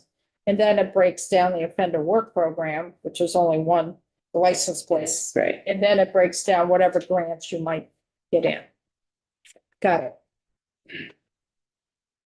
So for grants, what you have coming in is about 676,000. So the bulk of the funding for corrections is through the general. Right. Yes. So let's quickly go to the bigger chart, which again is just basically our ups and downs, which isn't going to tell us much, because we don't know what was there before. So for folks to learn how to read this chart here, looks like the little ones here. The big bill is laid out when we get the bill, is laid out by sections. So I'm going to use this as an example. This was BAA. And you have your section here. And then you have it broken down by the money piece for personal service, general fund, transportation funds, special funds, personal services, operating expenses. That's what you're going to see when the Appropriations Committee votes out the big bill. That's what the bill's going to look like. And for corrections, the section in that bill will be section B335. So when you get the big bill on our desks, you go to section B335, and that's going to incorporate corrections. Okay. So yesterday we were talking about line item, right? So what's going to be in that section, there'll be a line item for corrections administration. Then there's going to be a line item for the parole board. Then there'll be a line item for correctional education. Do you follow that, folks? So where the dark green line is, those are your line items within the Department of DOC's budget. So when we're talking about the parole board having their separate line item, was having a separate section within the big bill. So it could be section 340 or 335. It'd be a total separate section that is not under DOC. So that's the distinctions yesterday when we were talking about line items. Good. So that may have confused the committee even now. Yeah, just looking at the spreadsheets, is it true, the legislature made no changes to the governor's recommend last year for all of corrections? I've just seen zeros everywhere with legislative changes. But this is for FY This is 27. 27, yeah. So we don't have FY 26. Yeah. So there's I forgot what nothing to year it is. compare Yeah, this sorry. to. There's nothing to compare this Not to. enough coffee today. It's the ups and downs. So the only changes you can see in the parole board, that 25,000 for legal advice is not there this year. Gotcha. And we know why. But if we hadn't been taking testimony on the parole board to look at this, we'd have no why. But we know why that 25,000 was taken. We don't know why it's less for the payroll fringe benefits for the parole board. That's a decrease of $852. And all of the salary calculations are done by Adaptive, which we don't. The budgeting tool, we don't make changes to this. We're not allowed to make changes to the salaries, of course, and so it generates these numbers. So when it generates a number of 852, the only, maybe somebody that there was a change in someone, coverage or that type of thing. So we don't actually calculate those. It's locked down, so to speak. So if you flip the page into correctional education, we don't have a basis in terms of what to compare to. Correctional services. What does correctional services mean? Correctional services covers, it covers the facilities, it covers probation and parole. It covers many of our staff that provide a service to many of the divisions that provide services to corrections, such as the operations unit and anything to do with that.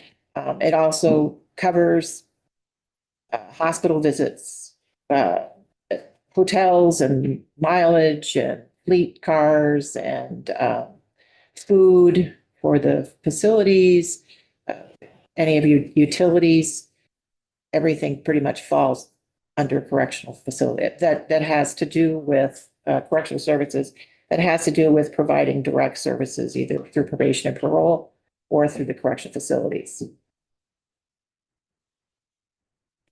And there's a number of contracts under there as well. And WellPath is under correctional services. So much data and so little time. Do I dare ask a question about page 4 of 6? No. Okay. What? Where are you? He's The big kidding. spreadsheet. Oh. Yeah. What part of it? About 5 lines down, human resource services, you see a reduction of 84.95 under FF. Any idea what that is? That is AHS. AHS receives all these service fees and agreements between, say, human resources and ADS and whatever other services we pay for. And then they'll allocate them to us. And so depending upon our usage, they have Okay. that proration, yeah. Just do suggest. Got it. Also federal funds. And that may be, I'm not sure what the 8495 is for the federal funds, what that Federal funds. reduction is for. GF is general fund, SF is special funds. I'd have to check with AHS fiscal and see how they move that out of there. So the bulk of, for DOC, their funding is general fund, Majority of it, yes. That's why it's stuck out. I'm going, where? but it's federal funds. They don't get much federal Yeah, dollars. that's why it's stuck out. I'm just wondering what Sometimes- FF was and how come all of a sudden there's. Because they're not getting federal dollars. What happens sometimes with the federal funds is when AHS has to make, when they're making changes, it's kind of a placeholder. It may not actually go back to federal funds, but be based on what we have for mechanics. That's what I've seen in prior years where there's been a change and a shift and it really isn't federal funds. It's something that they're tracking and will make an adjustment on their end.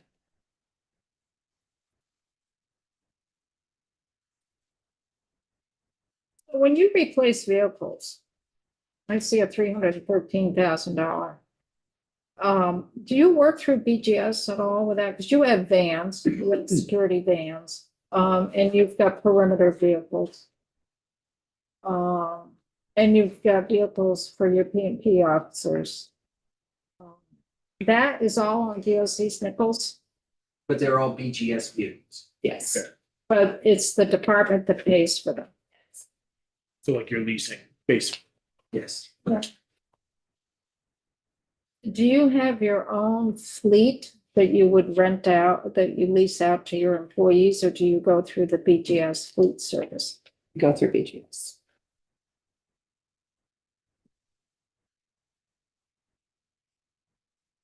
So then if you go to the next page, you get Justice Reinvestment 2. This is initiatives within the Justice Reinvestment. So you have $100,000 decrease in the forensic assertive community treatment back funds. Can you explain what that would be? That is something where we are providing $100,000 in funds to the Department of Mental Health. It was a request through AHS. The reason that it says net neutral is because it is cash on hand, and it's just a mechanism. They have to run it through here to make those transactions between the two departments. So it's DOC money that's going to DM. Department of Health, Mental Health. For the FACT program. Yep, yeah.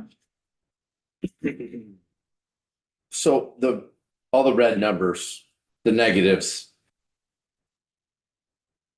So is that just money that was there that's coming out or that they're cutting out? With some of it. So it's a reduction. It is a reduction. From last year. year. Up or down. These are up or downs from last year. So it is a reduction from last year. Okay. So what was your budget last year? Here you're showing for general fund, 230,000. What was your general fund budget? I mean, 230 million. What was your general fund budget last year? It was about two. It was about 23, I believe it was 2024, something to that effect. 224. And that's just your general fund. Yeah, actually, as I have it on this page. That's what I was trying to find. The as passed general fund for 26 was 221, 183. That was just your general fund. Yeah.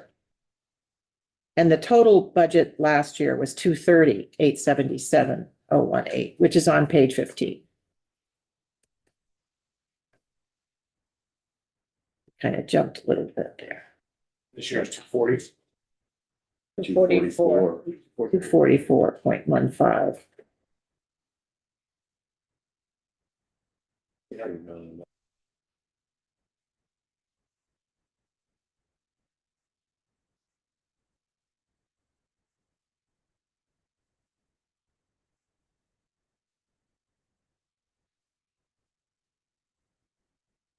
Well, I don't know if we've got a better gauge of what's going on with DOC's budget or not. We know that there's a lot of pieces. We know that we had folks in our committee that worked really hard to break down some of the budget.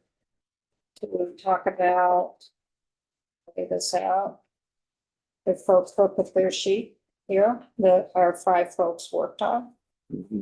We broke it down to correctional facility operations, community justice and reentry programs, which we hadn't touched on. Field operations, we kind of touched on that a little bit with our PMP. Administration and central office, we didn't really touch on.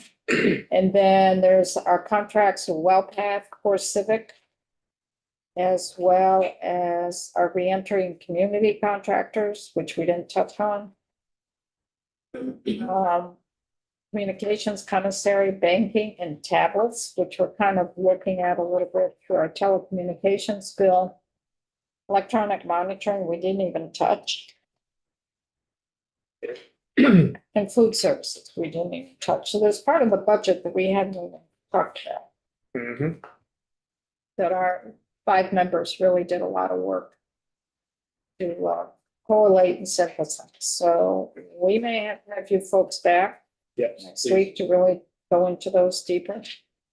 For that, I think we need some committee time as well. Can I Did you just get all ask, those? go ahead, Brian, Yes, sir. I stepped on you, I apologize. I wasn't saying a thing. I think the commissioner was about to say something. Yeah, it might be helpful if we could give them a copy of this sheet, I'll give you.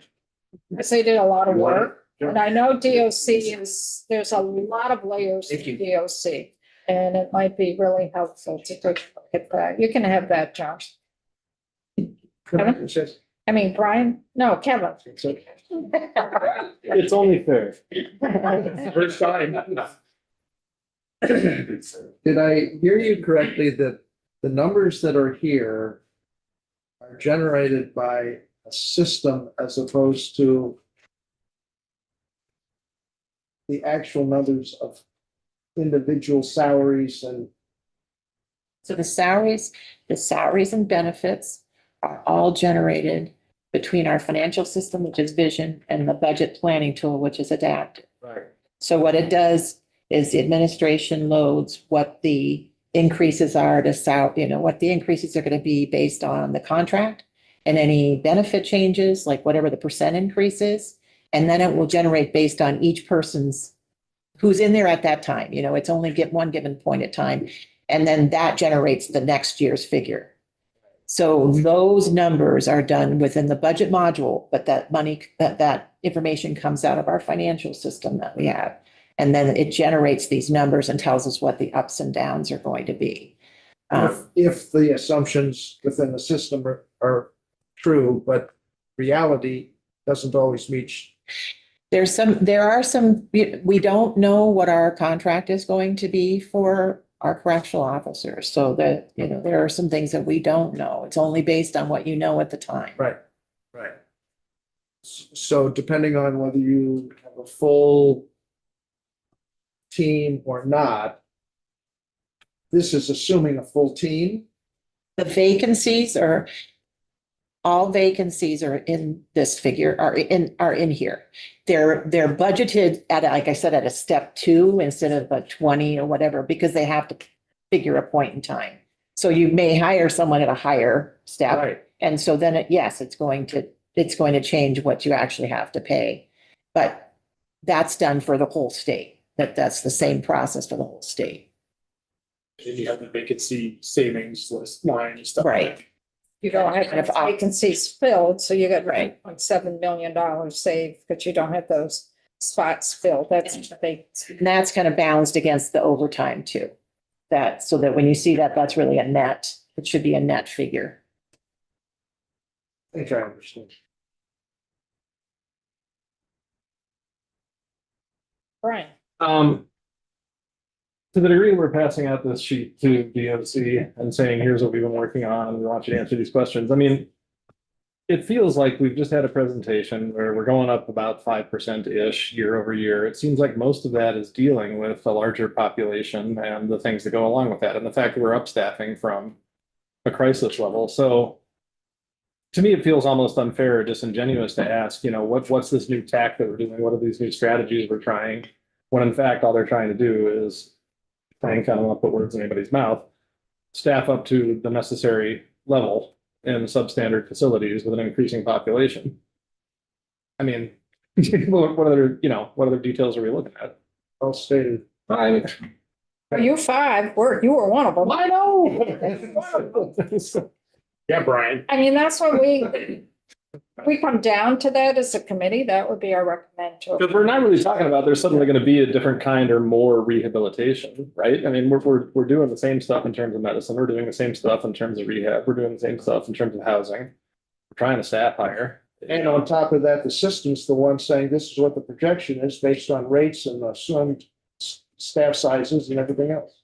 If I'm honest, Brian, I didn't fully understand that part. Correct. Yeah, as long as you got it. I mean, that's for the committee. Yeah. We're gonna have committee discussion. I wanted to be fair to corrections to really see what some of the questions were from the committee member. We don't have to go there. The committee's comfortable with what you heard today and gives us enough information to make a recommendation to appropriations. That's fine.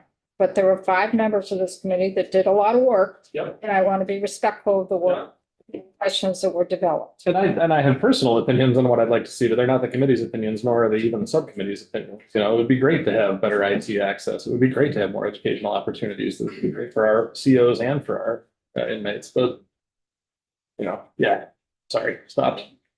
I was just stopping. I stopped.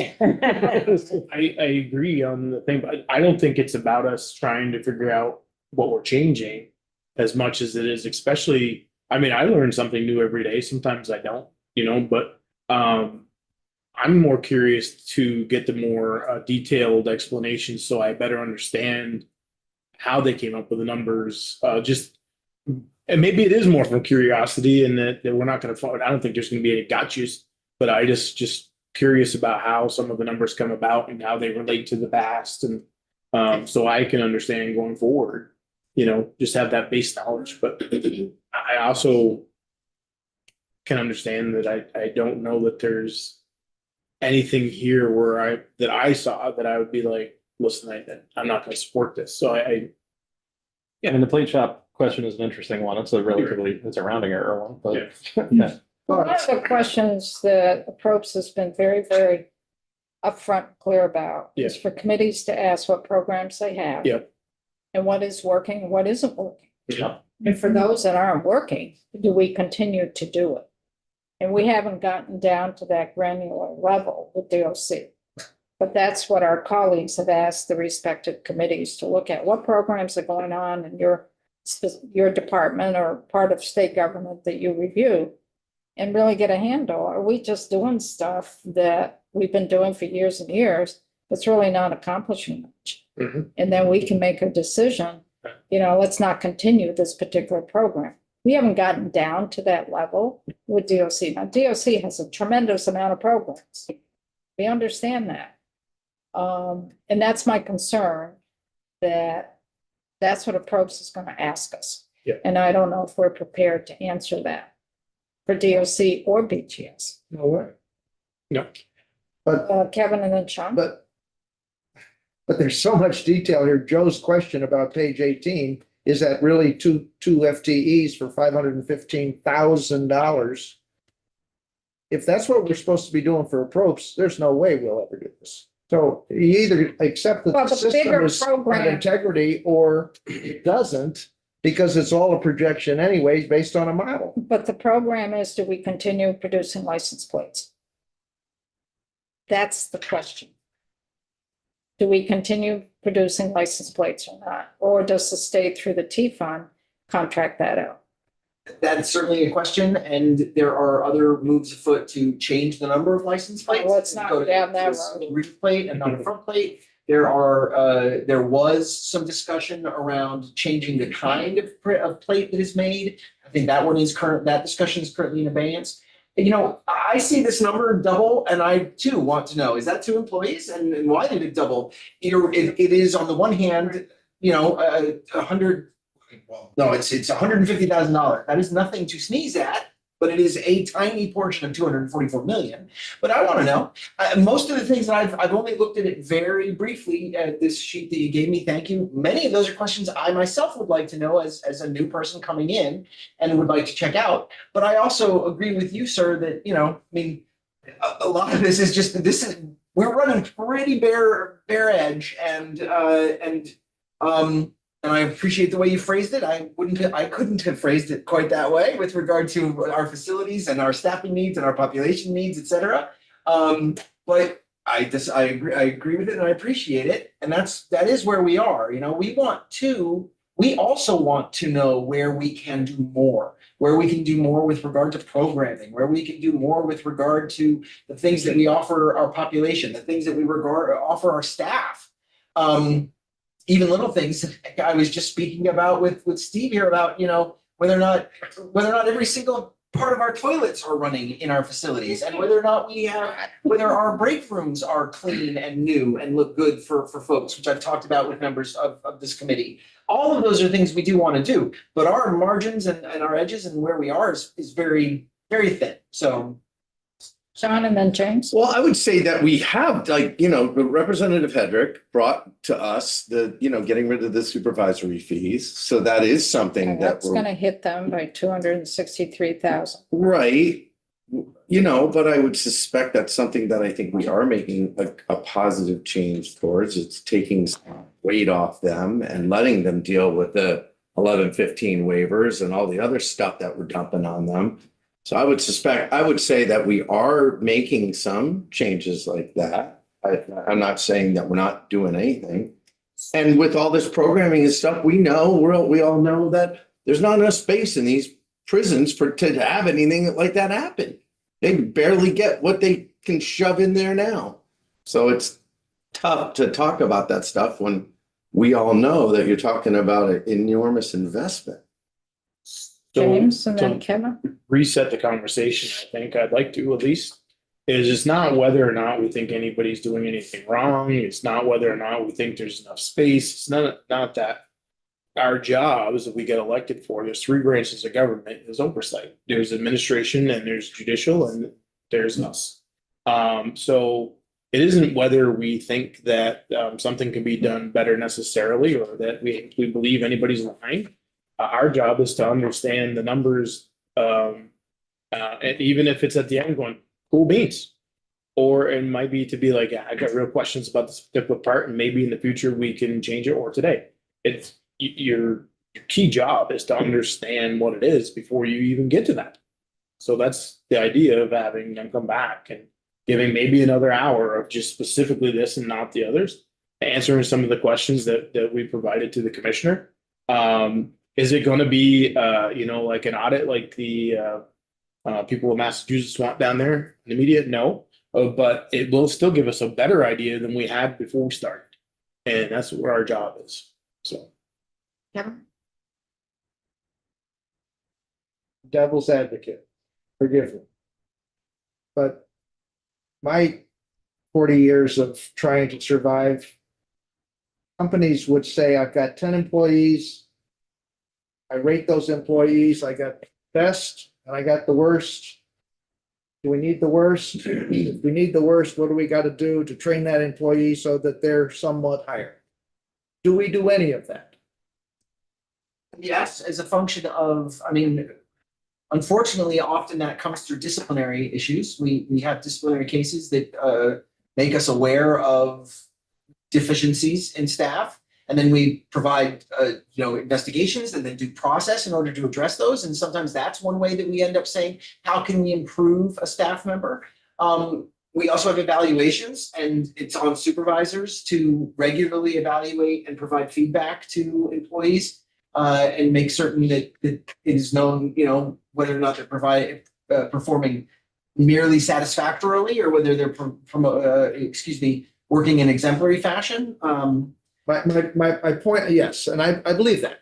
But my point is we can't tell that from what we're looking at. And I'm not sure. We're that not that's gonna what we're be able supposed to, no, it's So- not to get down to that level. Right, so we've got a computer generated model based on assumptions, based on contracts, based on rates, all this stuff. The only thing we really can look at, like you're saying, is are there individual programs within this pile that should either be enhanced or reduced? We can't judge this, except for if we've got 2 employees that are with benefits getting $515,000, I think we got a problem. I want to know the answer to that We're question. not looking, I mean, we can't look at all this and come up with those good questions because we don't have the tools to do that. So that's why I'm saying, I don't know what we say to appropriations, except these are the programs we looked at and we don't see any improvements or whatever. Since the can is opened, oh God, happy to close it. But if we're gonna be looking at the workers program, that is now $500,000.